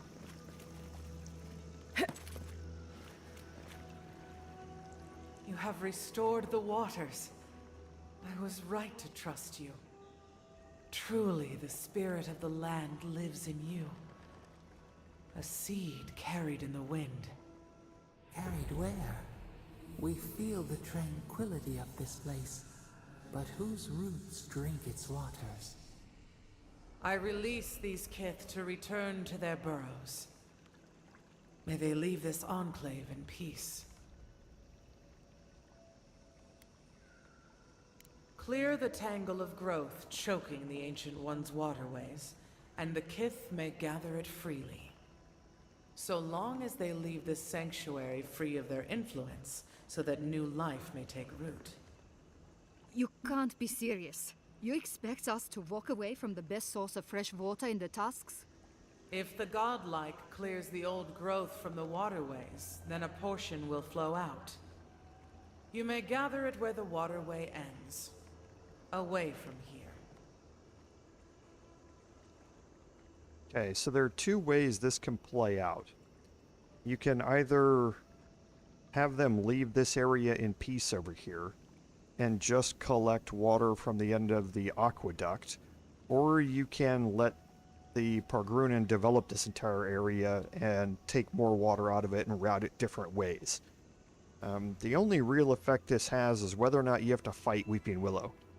if you fight Weeping Willow, you're going to get an amulet from her corpse called the Mortal Haven, I think. And it has a rather blah enchantment on it, where when you're below a certain amount of health, like you're at 20% health or something, then you cast Arcane Veil every 20 seconds. Arcane Veil is a damage shield that gives you 25% damage reduction. It's just not worth it, in my opinion, to have the fight.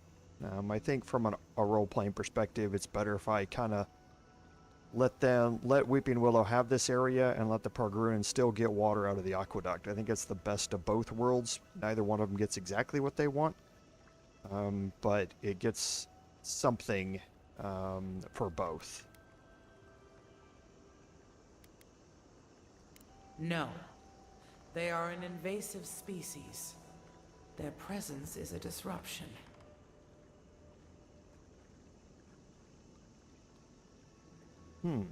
I don't know if I had a high enough perception to do this. Indeed. The ancients built towers like basalt spires, and forges like the heart of a volcano. An example for others. Once again, you surprise us with truth. A wise insight from one marked by the land. Very well. I will allow their presence here.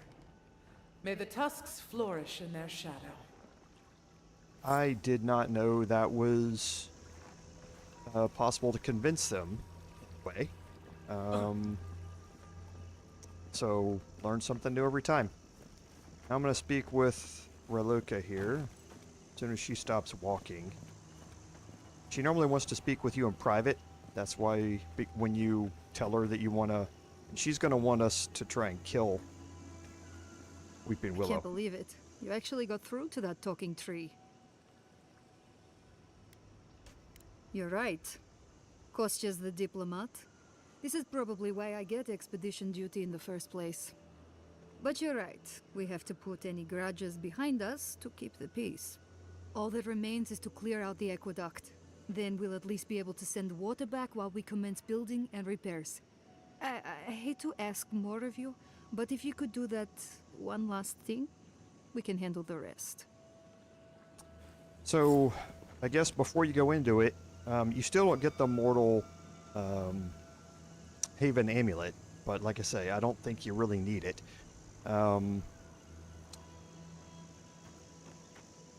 Make sure you have high enough perception when you go into this to be able to have the conversation. You need 12.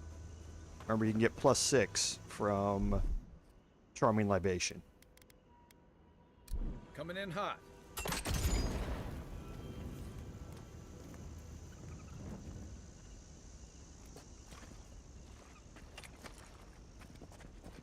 Right behind you.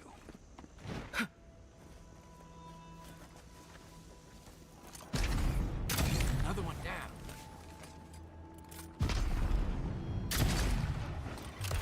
Go and get it.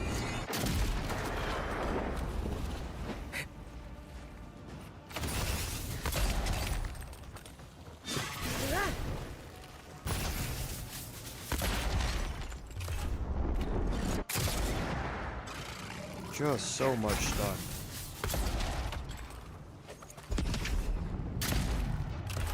Look at that.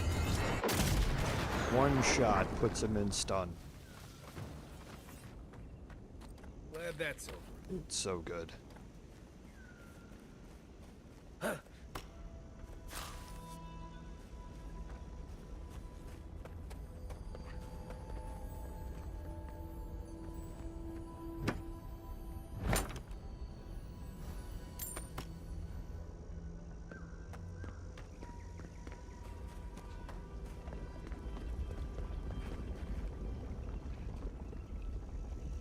Okay, well, we're not finding that body.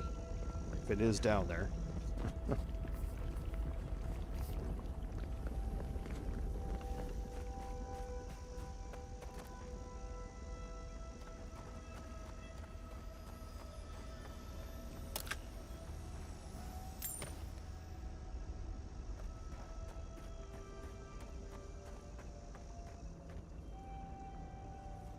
I don't think that's below us. I think, yeah, that's above us.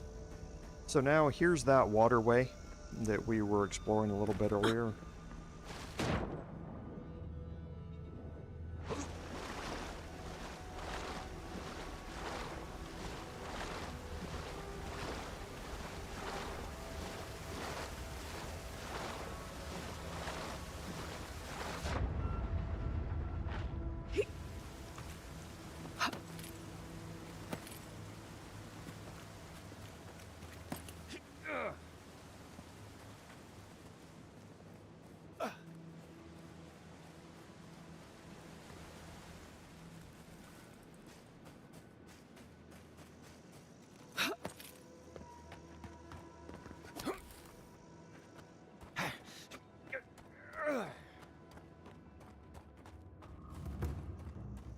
And here, if you can't tell an ambush when you see it, then I don't know what to tell you at this point in the game.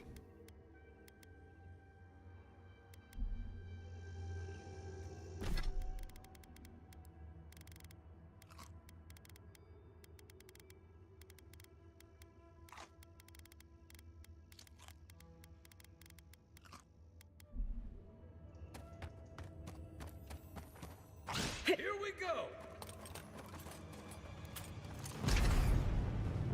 Next one's mine.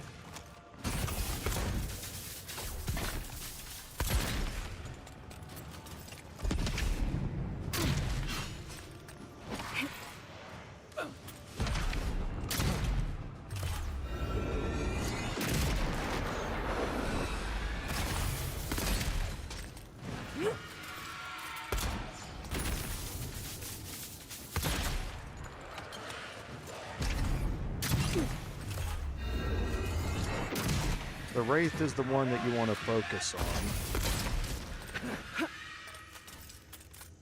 Everyone okay? The Wraith hits really hard. He's also got a ranged attack that does some sort of damage over time. That really hits pretty hard as well.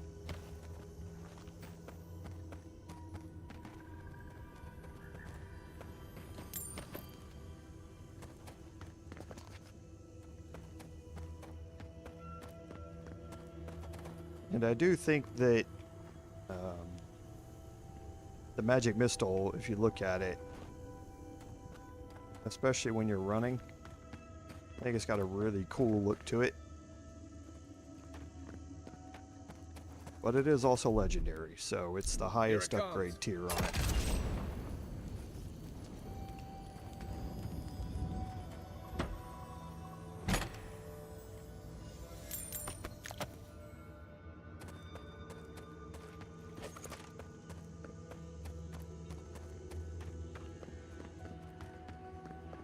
And here we have one of our memories. We can go ahead and you take lead. Deal with the damage down here. One for you!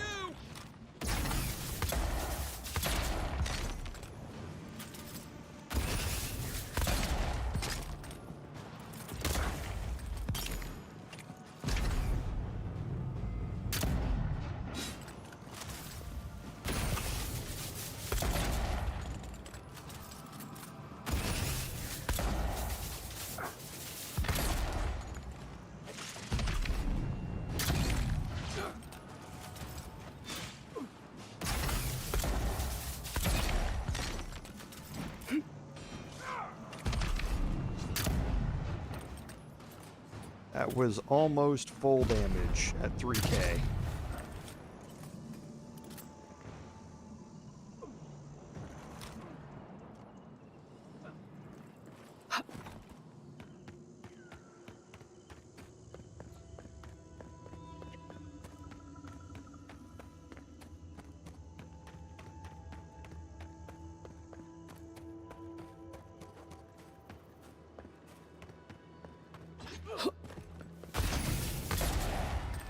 Take your best shot. Okay, so, and you can see a lot of these enemies deal poison damage. Kai is still poisoned here.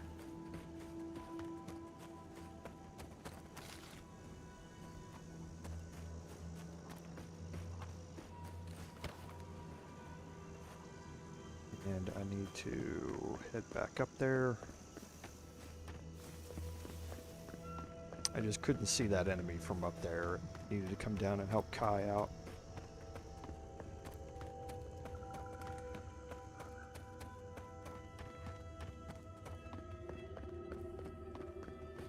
So let's deal with our ancient memory here. And the Shed of Lasubi here. So, for your one-hand builds, this is pretty good. The 10% bonus shock damage is really nice. Almost nobody resists shock damage. And the full combo attack deals low shock accumulation to nearby enemies. So if you're using this with your sword and board build and you're in the middle melee fighting, it's actually a really, really good weapon to have. Now, once we start getting to these points, if you break this down, you can get Adraban. So once we start getting these legendary weapons, I'm going to start thinking about whether or not I want to be keeping these or breaking them down. I've been keeping everything up to this point, and I don't have to. I could be breaking them down to get a lot of these elements. I just haven't had to. But with Adraban, I may very well consider breaking some of these down. I'm going to think about that a little bit off stream and see if, because I normally would only be one away from being able to upgrade my Gambison, but I needed 2 extra for one last trick. So right now I need 3 Adraban to be able to upgrade the Gambison. And I don't have any right now, and I can't craft any.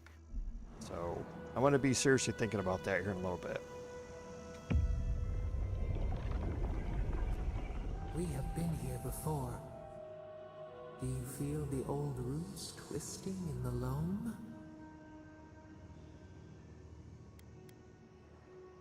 It lived once. The soil overflowed, heavy and full. But we took it all away. Now our memory is a wound reopened.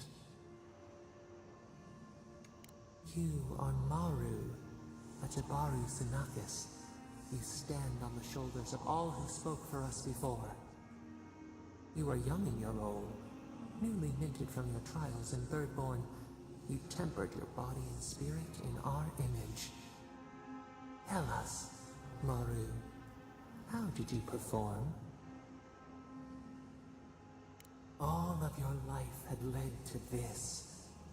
We noticed your promise, and you rewarded us tenfold. We had chosen many new guardians, but we cherished you first. Now you stood for the garden.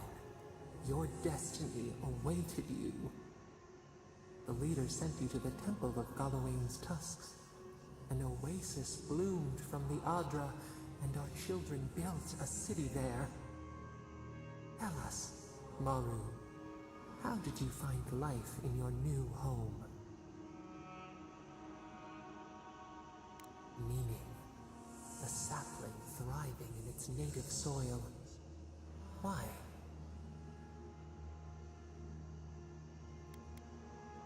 The Ekida's wonders had existed only in dreams before. You saw the city, and at last, you felt like one of them. In the 3rd year of your work, the tide turned. The season changed. The city had grown root-bound, too large to sustain itself. The creeks ran dry. The people stirred with unrest. They turned to you. How did you advise them?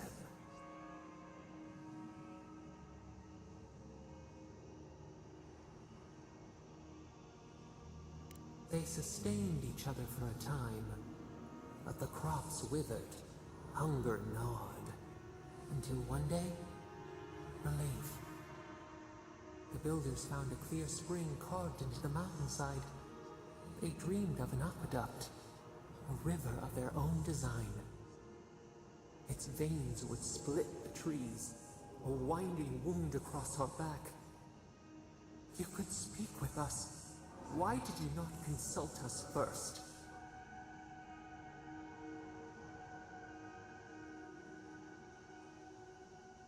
Presumption born of ignorance. In the path of the Aquaduct lived a mighty flower tree, one of the first in the jungle.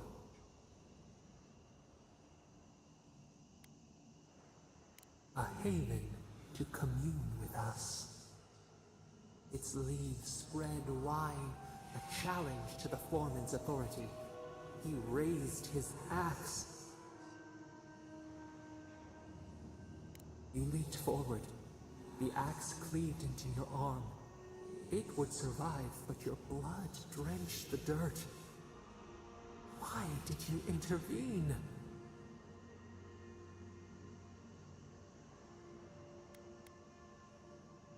Insight that came too late. Yet you were weakened. He cut. The ground thundered as it fell. The haze parts. We cry out. Our skin burns. This memory we recall. The earth erupts. A chorus of screams. Ash blots out the sun.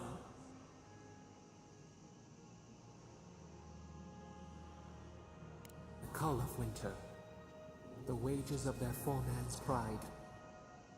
Yet there you stood. A sprout in the dust. A witness to our tragedy. You offered yourself to protect us. We could not punish you.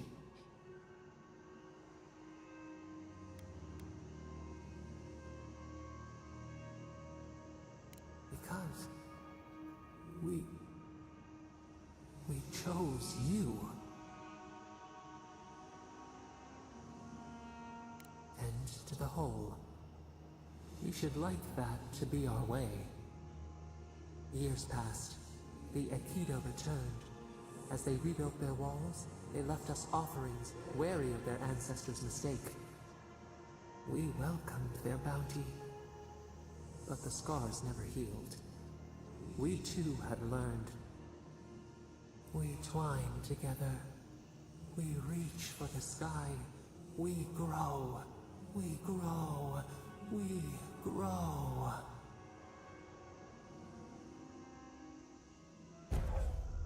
And now you're going to get the Remembrance of Mager. This is a passive.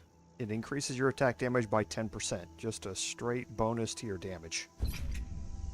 And we've learned quite a bit more about what happened here.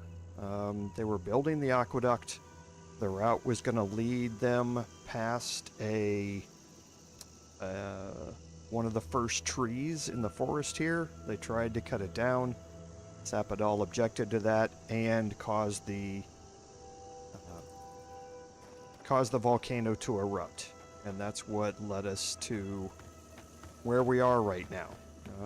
We did kind of convince her there at the end that she shouldn't be just focusing on one person. She should be focusing on the whole of her people. Not just the godlikes, but everyone else that lives in this area of the world as well. So hopefully that will take root.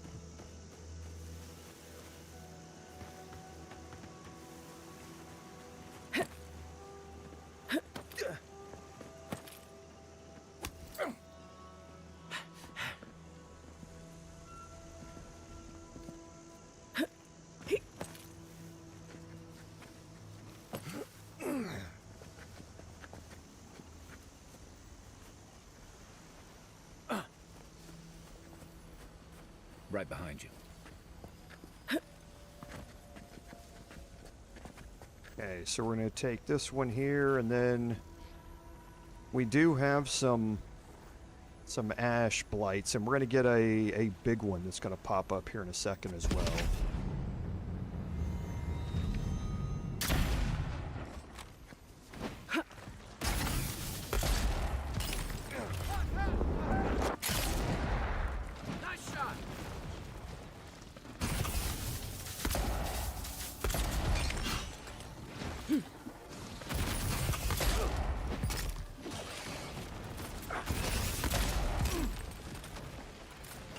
your left.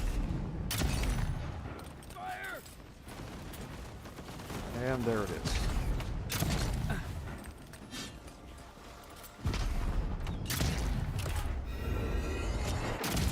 And that'll end it.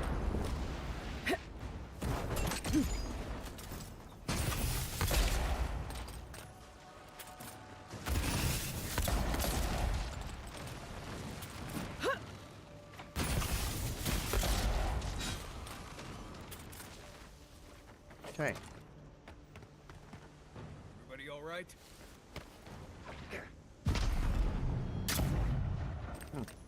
Forgot about him over there. Combat seemed to end over here, but we weren't done.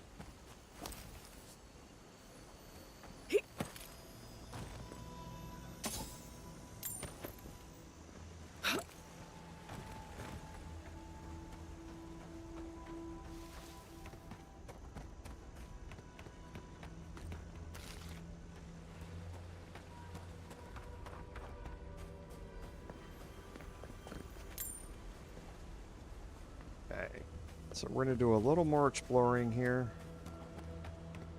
But we already know what we have to do. It's marked on our map back there.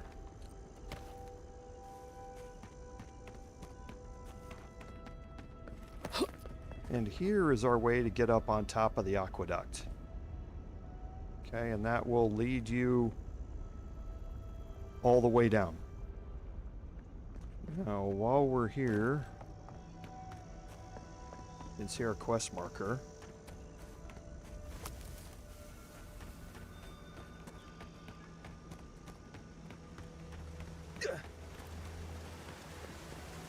And that's what we need Kai to burn. So we clear those vines. Ah, isn't that a beautiful sight? And now you can see the water is flowing.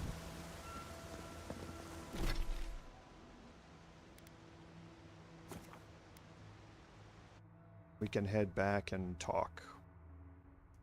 Finish this quest up.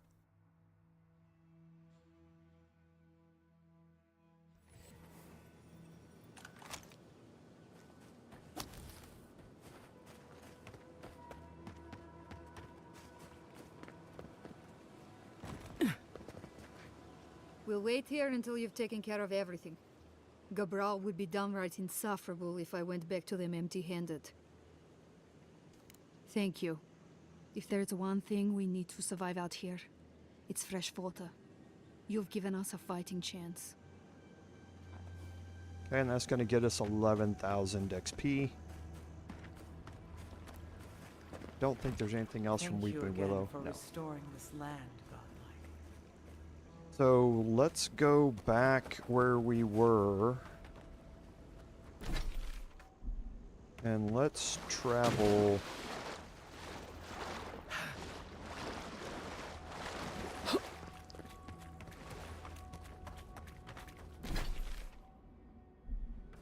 We need to go this way.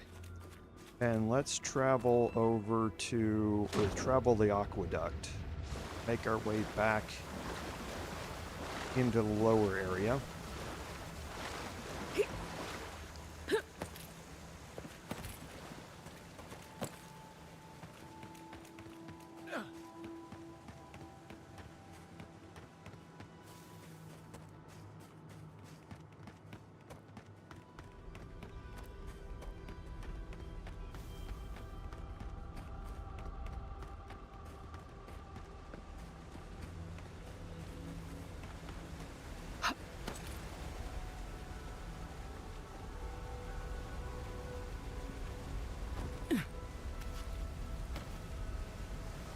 I don't think there's anything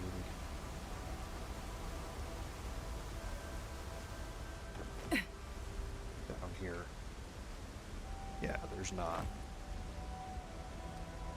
I'm gonna drop the save just in case. Yeah, because I think that's all above us. I might not be able to get back up. Yeah. I thought it was kind of weird when I was moving out over it, I was kind of floating. So We're gonna fast travel. We'll just come back here real quick.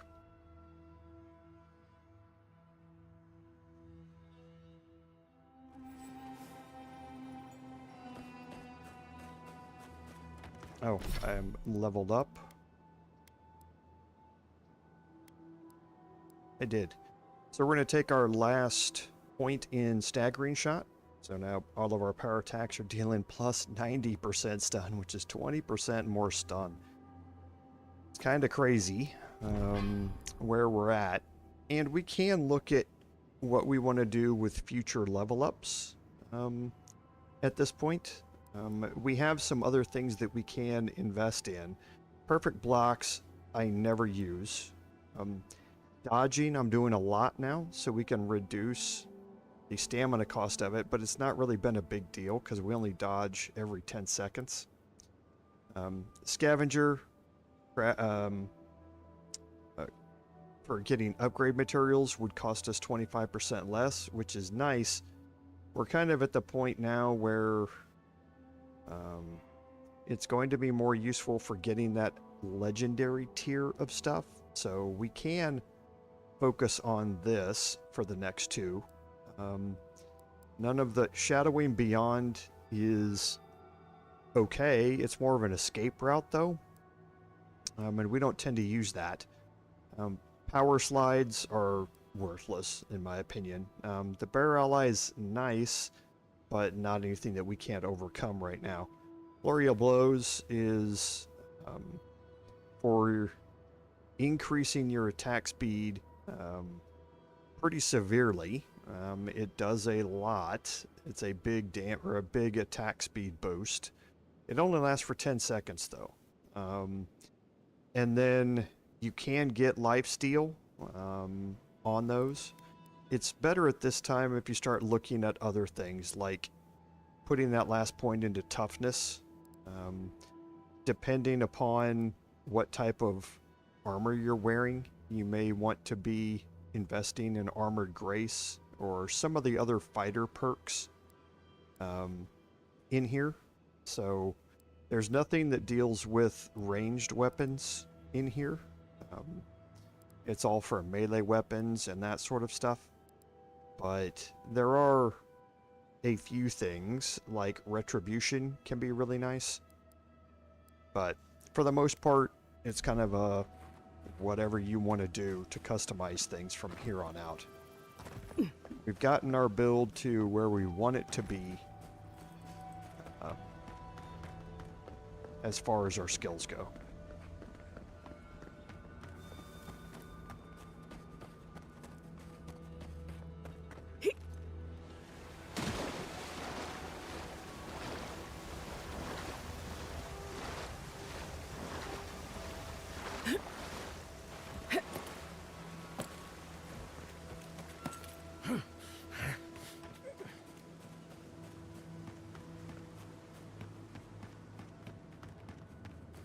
Okay, so let's go get up on the aqueduct and we will explore our way back to the other side.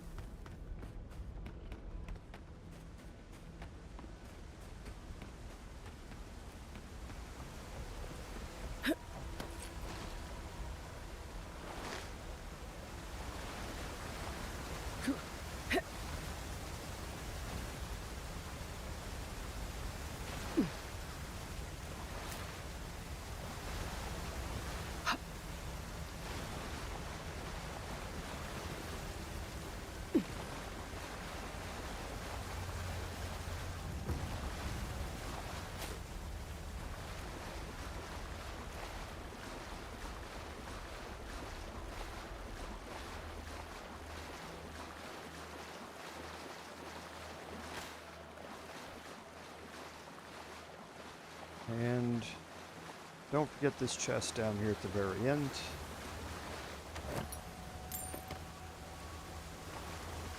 And now here, I've actually never gotten this, just because I didn't want to do it over and over. So let me drop a save here. Trying to see if I can reach it. I can see it, but I can't reach it.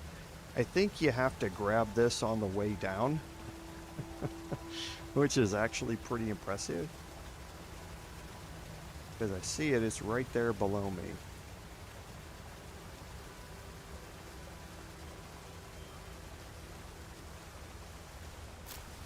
I got it.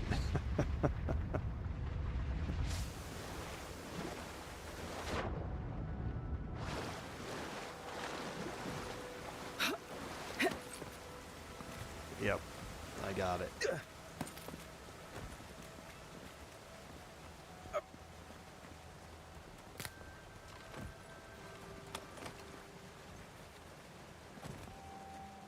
And ruinous blights will cause poison damage.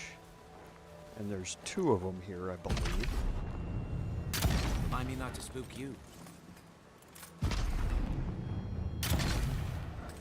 But when you can one-shot things, it's not that big a deal.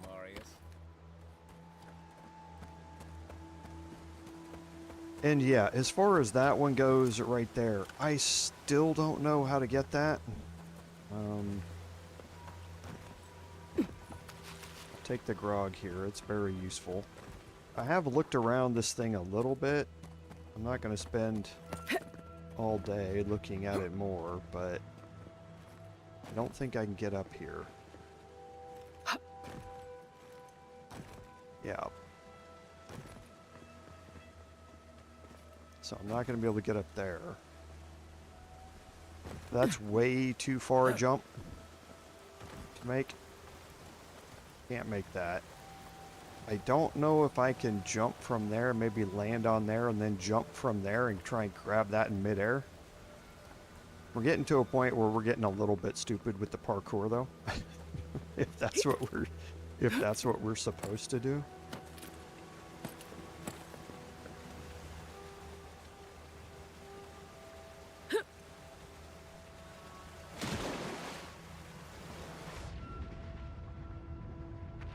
Oh, didn't know there was raw trout were down there.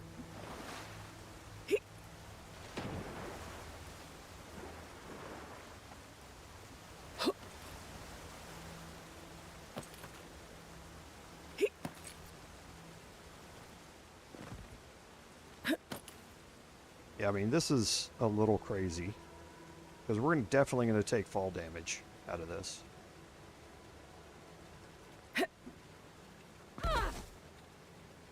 So I tried to grab it. I don't think I was close enough. I'm going to try one more time, but I'm not going to waste everybody's time sitting here watching me fail this jump over and over and over again. I'll try and sprint at it. This is a very weird combination of keys. Yep. So, just going to reload just to get that back.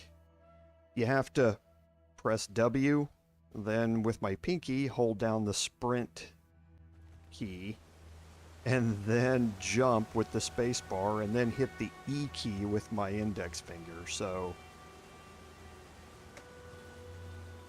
yeah. So, that's probably how you get it, but like I say, I'm not going to spend any more time trying to do it. So, we did learn that Amalia's camp is the next thing that we want to do, and we're going to spend the last little bit of our time here kind of exploring a little bit out here. We don't necessarily, I mean, we can go to Amalia's camp. The conversation is going to be really short. But let's do some exploring out around here, because there are a bunch more fights that we can have.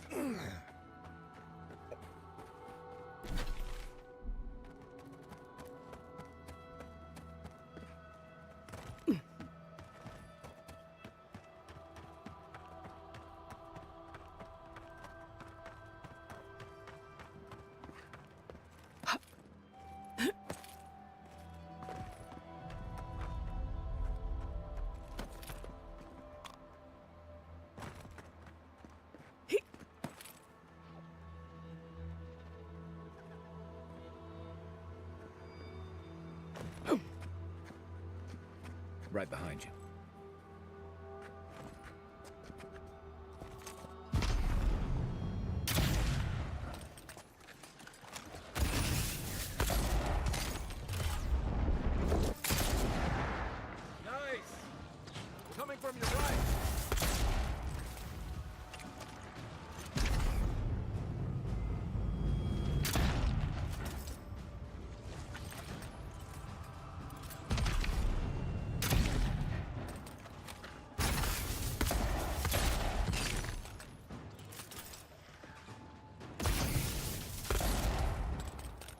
And you can see the bullets from... actually, just let it go. You see? They take a while to get there. Those are the seeking bullets that I was talking about. They take a little bit longer to land.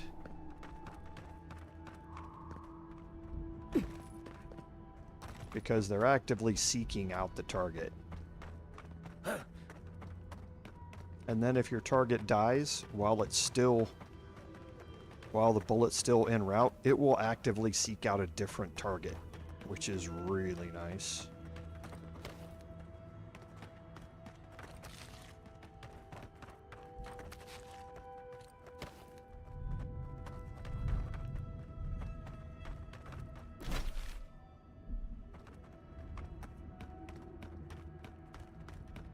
And now here's this lower area I was talking about when we went up there.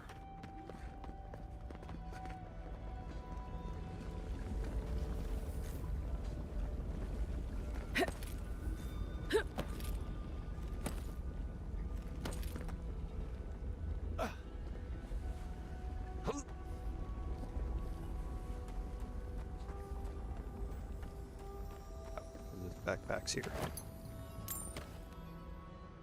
Okay, so now kind of keeping our left side to the lava here, we can kind of explore our way up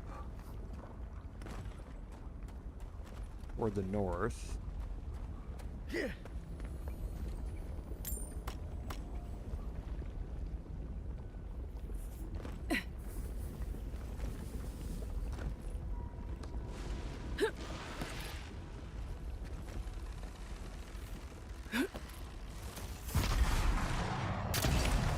This one's mine. Watch yourself. It burns!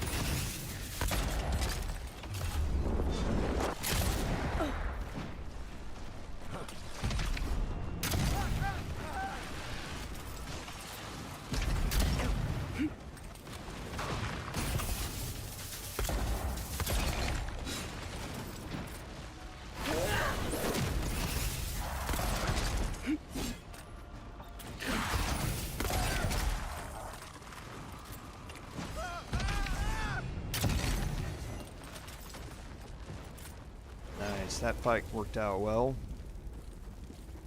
Yeah, you get ambushed when you come back up from picking up the Magrin's Blessing down below.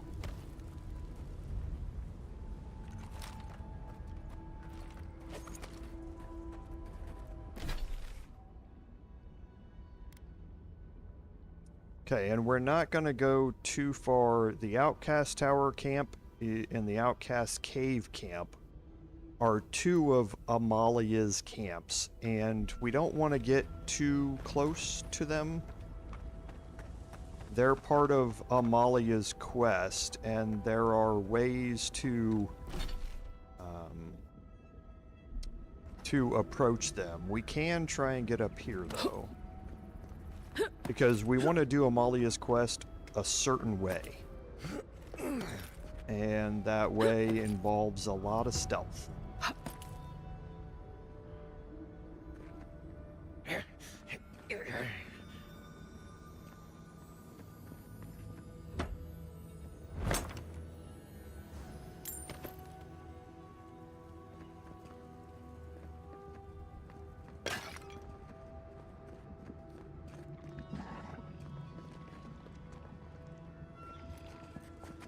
Quiet, Nimdut.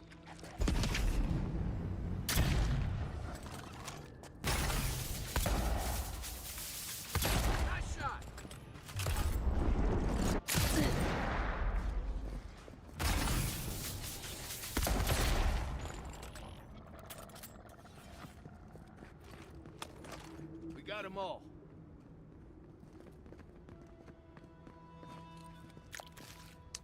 Okay. This one I think is right below us here.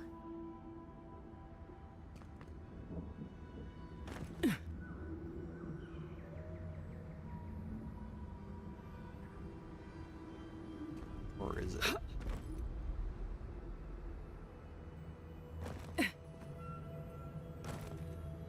one of them is. I remembered this one was here. I guess I need to go searching for how to get that other one. Oh, it's up there.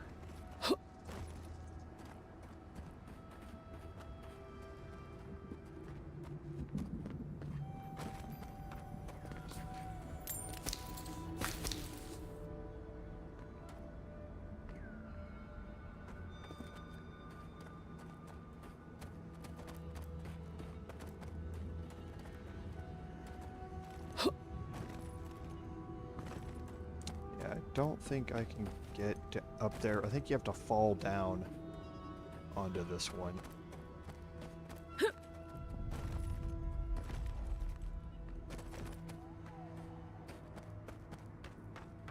me head back up there and see.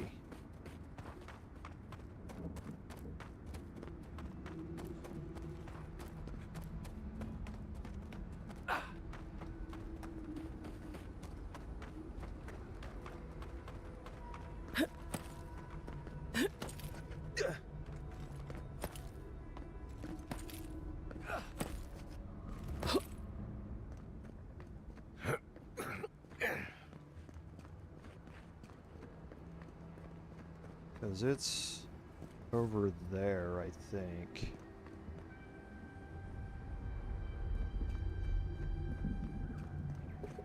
Wait, it might be here. I actually haven't explored this in my personal playthrough. I want to look around up here, see if there's a switch.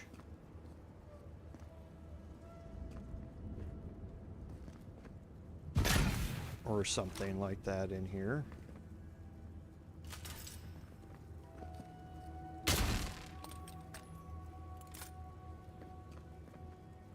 I saw it. So did that open this? It did. Okay, yeah, I actually didn't get this in my personal playthrough.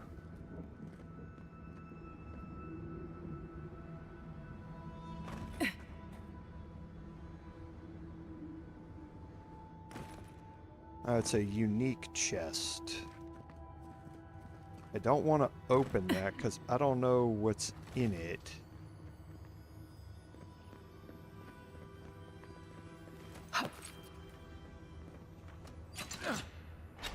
How about I open this up so that way I have my way out? See if there's anything else to explore in here. No. We can actually save beforehand. And I'll open it and we can see what's in here. If it's armor, we're gonna reload.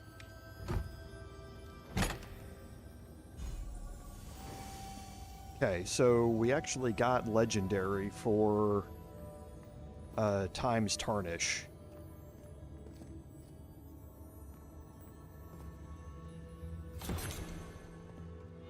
So that was for the treasure map. So this one was always going to be legendary. So blocking is a 20% chance to refill stamina and 10% chance to avoid melee damage. Again, something else that when you break it down turns into Adraban. So going to seriously be thinking about breaking these things down.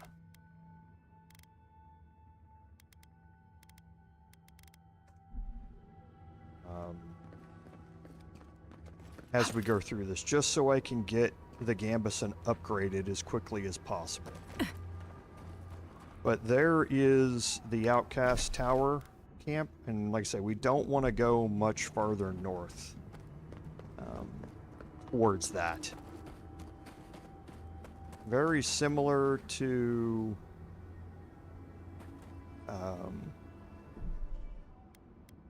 what we did with the Dalemgan Queen, where we had to kind of sneak our way in there. We want to do the same thing with both of those camps. Of all the stupid things our people ever did, Forja may strike us all down, but they'll keep carving that blasted thing forever. Gods, look at that hideous thing, and I was already having a bad hunt today. That just makes it worse. Another monument to Nandru. Just more proof Solis Keep doesn't know its own priorities. Maybe they'll learn once the sculptors die of hunger trying to finish it. Only a story of waste and foolishness. All that time and labor could be spent on better things. Councilman Kostya is right. What's the point of honoring Nandru when our people are dying? We should be feeding our people and gathering medicine for our sick. There's a time and place for creating frivolous monuments. This isn't one of them. No, it isn't. But Solace Keep makes a holy duty out of these old traditions. And so we keep on ignoring what we dwarves actually need.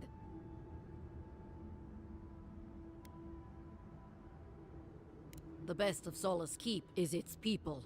These sculptures are a work of ego. Forget it. What's the point of talking Pargrunen business with an outlander? At the end of the day, we still need to hunt. The keep needs whatever meat we can get. And that's the statue that they're talking about.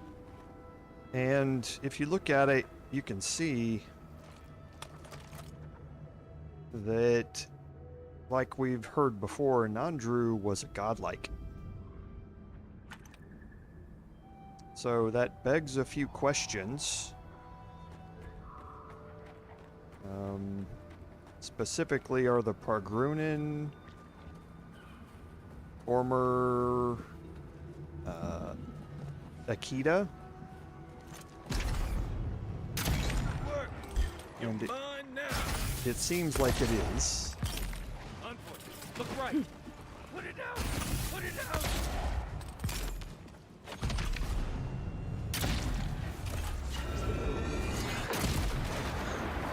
Ooh, it hurts.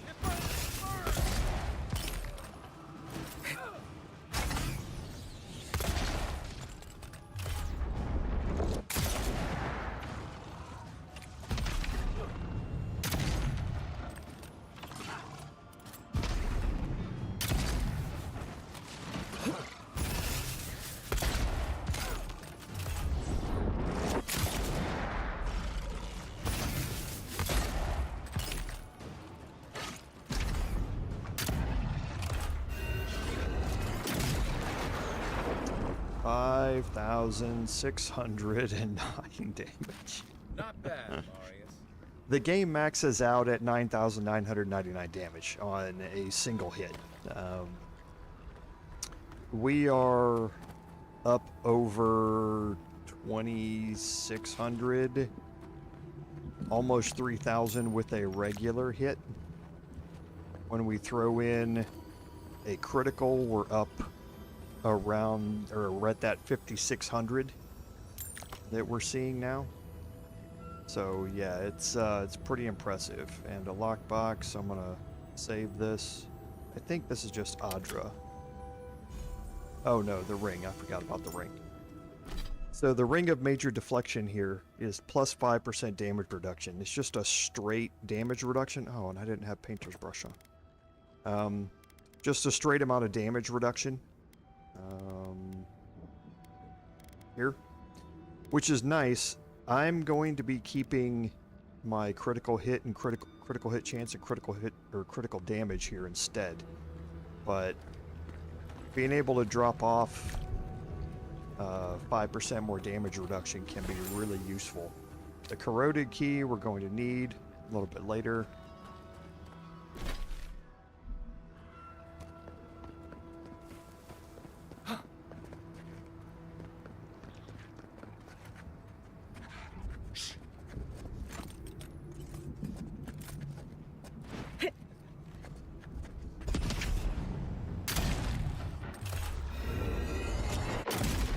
Just get wrecked.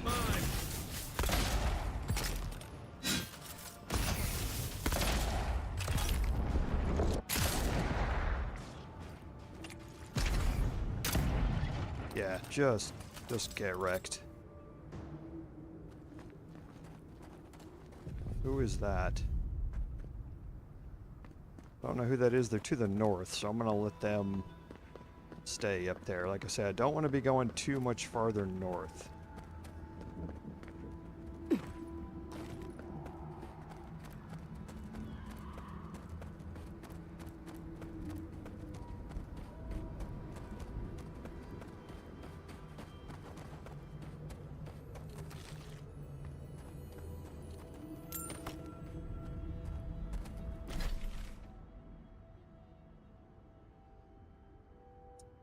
Okay, so we can kind of make our way to the east over towards where Amalia's camp is. But we're not going to go there today. We're going to save that for tomorrow. Because I think actually what I am going to do... Actually, that might be a much better idea. Let's go back to party camp. See if we can upgrade Karok's Pride to the final superb tier.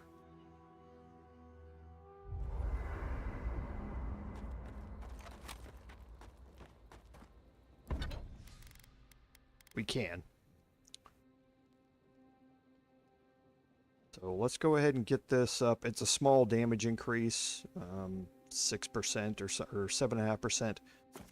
But that gets us ready to move it up to the next tier. So what do we have as far as... We need 3 Adraban. And now that we're here, we don't need any more of the lower level ingredients. We could, I guess, up Stormsworn. But we've got all the lower level stuff. We're all legendary on our weapons that we're going to keep using for the rest of this.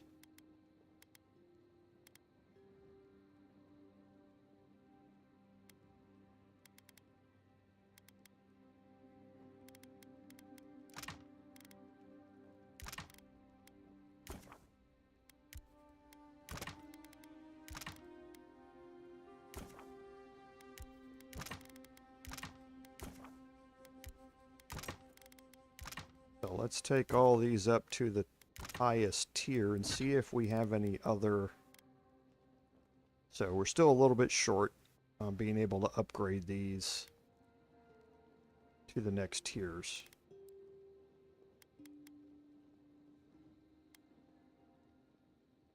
Yeah, because we need Dragon Hide for that. And since we don't have legendary armor yet, we don't have that in our crafting list. So if I had one more awakened Adra, I could craft a corrupted, and then I'd be able to craft one more Adra bond. So if I get rid of one purple unique,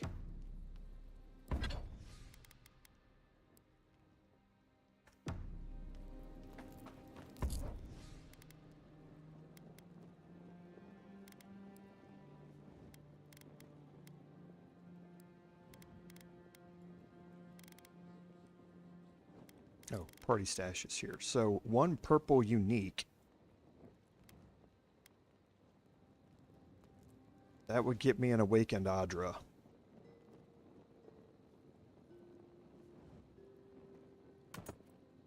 And I think I am going to do that. I think I'm going to get rid of Time's Tarnish and Shedalasubi here. Going diving into ancient ruins? Because now I can break down Giant Slumber. Actually, we'll do this in my inventory. This is going to get me an awakened.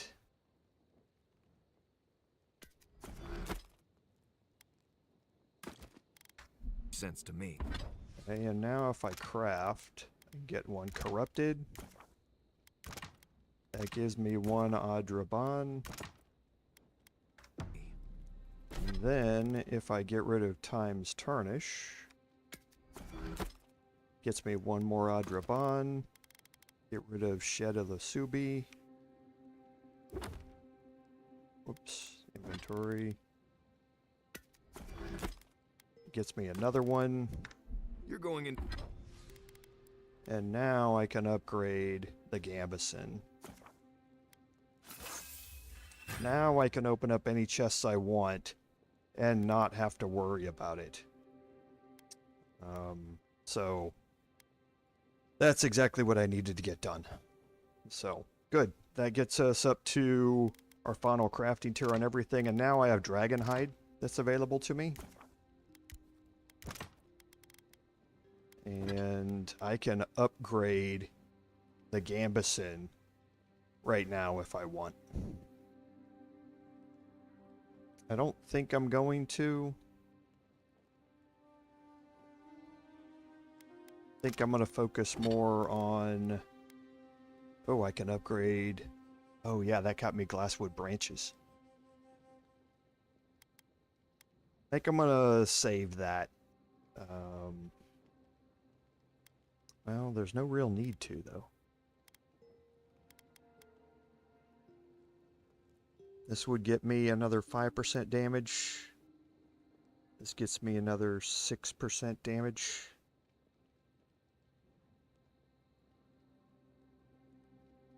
Well, I'll think about all that. Into some of the most deadly places in the lands. And magic mistle. So the enchant on it. We have infuse shot right now. Power attacks deal very high stun. So unstable shot, power attacks deal moderate stun to nearby enemies, and Pistolier's Grace. Killing an enemy gives you plus 50% reload speed for 10 seconds. So don't get me wrong, the power attack stun is really, really nice. It's a really high amount of stun. Pistolier's Grace giving you plus 50% reload speed for 10 seconds is kind of a little stupid. So it, like I say, it just kind of depends on which way you want to go. Unstable shot is okay, but I think it's more of limited use. It's either very high stun against a single target or massive boost in reload speed for 10 seconds whenever you kill an enemy. I'm going to go with Pistolier's Grace on this and sacrifice the additional stun. I went with I just left the high stun on mine in my personal playthrough. So I'm anxious to try this out and see how it works. On purpose. They're not any more dangerous than the rest of And the for the last couple of minutes here, it looks like Giada But wants I'm to there. talk to us. Many animancers believe that nature is there to be measured, controlled, subverted. Well, I've been contemplating that assumption. Quite a bit, in fact. You made peace with the Delimgan in Galawain's Tusks. Could that be a sign of things to come? Possibly, if they were to find common ground. I've spent my life trying to dominate nature, to overcome the limitations of our existence for the good of everyone, just like my mother. But what if animancers coexisted with the natural world, supporting instead of exploiting? With a little encouragement, it could be possible. There's plenty of work ahead of us, but I'd say we're off to a good start. Now, let's try and stay on nature's good side. We have a reputation to uphold. Okay, let's see if we'll talk to Marius and see if we have any training options here. Envoy, what do you need? What do you want to talk about?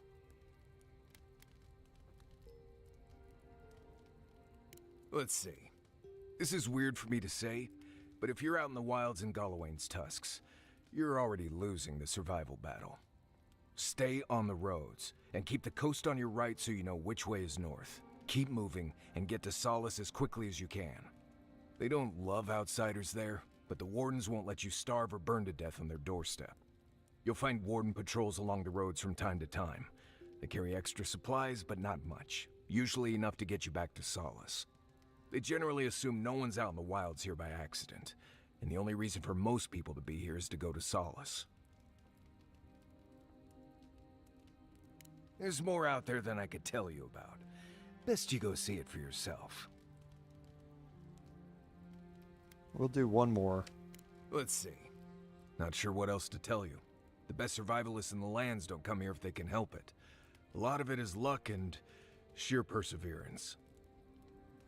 Nope, doesn't look like it. Nothing I can think of, no. You know as much as I do at this point. So I'll try and find out. Changing the subject?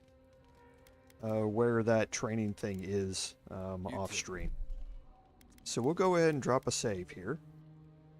And that gets us to a great point to end the stream today. Next week we'll pick up by kind of making our way a little bit more north and over toward these camps, and we'll make sure we deal with that side quest as we work our way up. As always, thank you all for being here. I really appreciate the support that especially my channel members give, but all of you as well, whether you're subscribed or not. Thank you very much for being here, because as I always say, without your support, none of this would be possible. This is Commander Jorval saying until next time, fare thee well.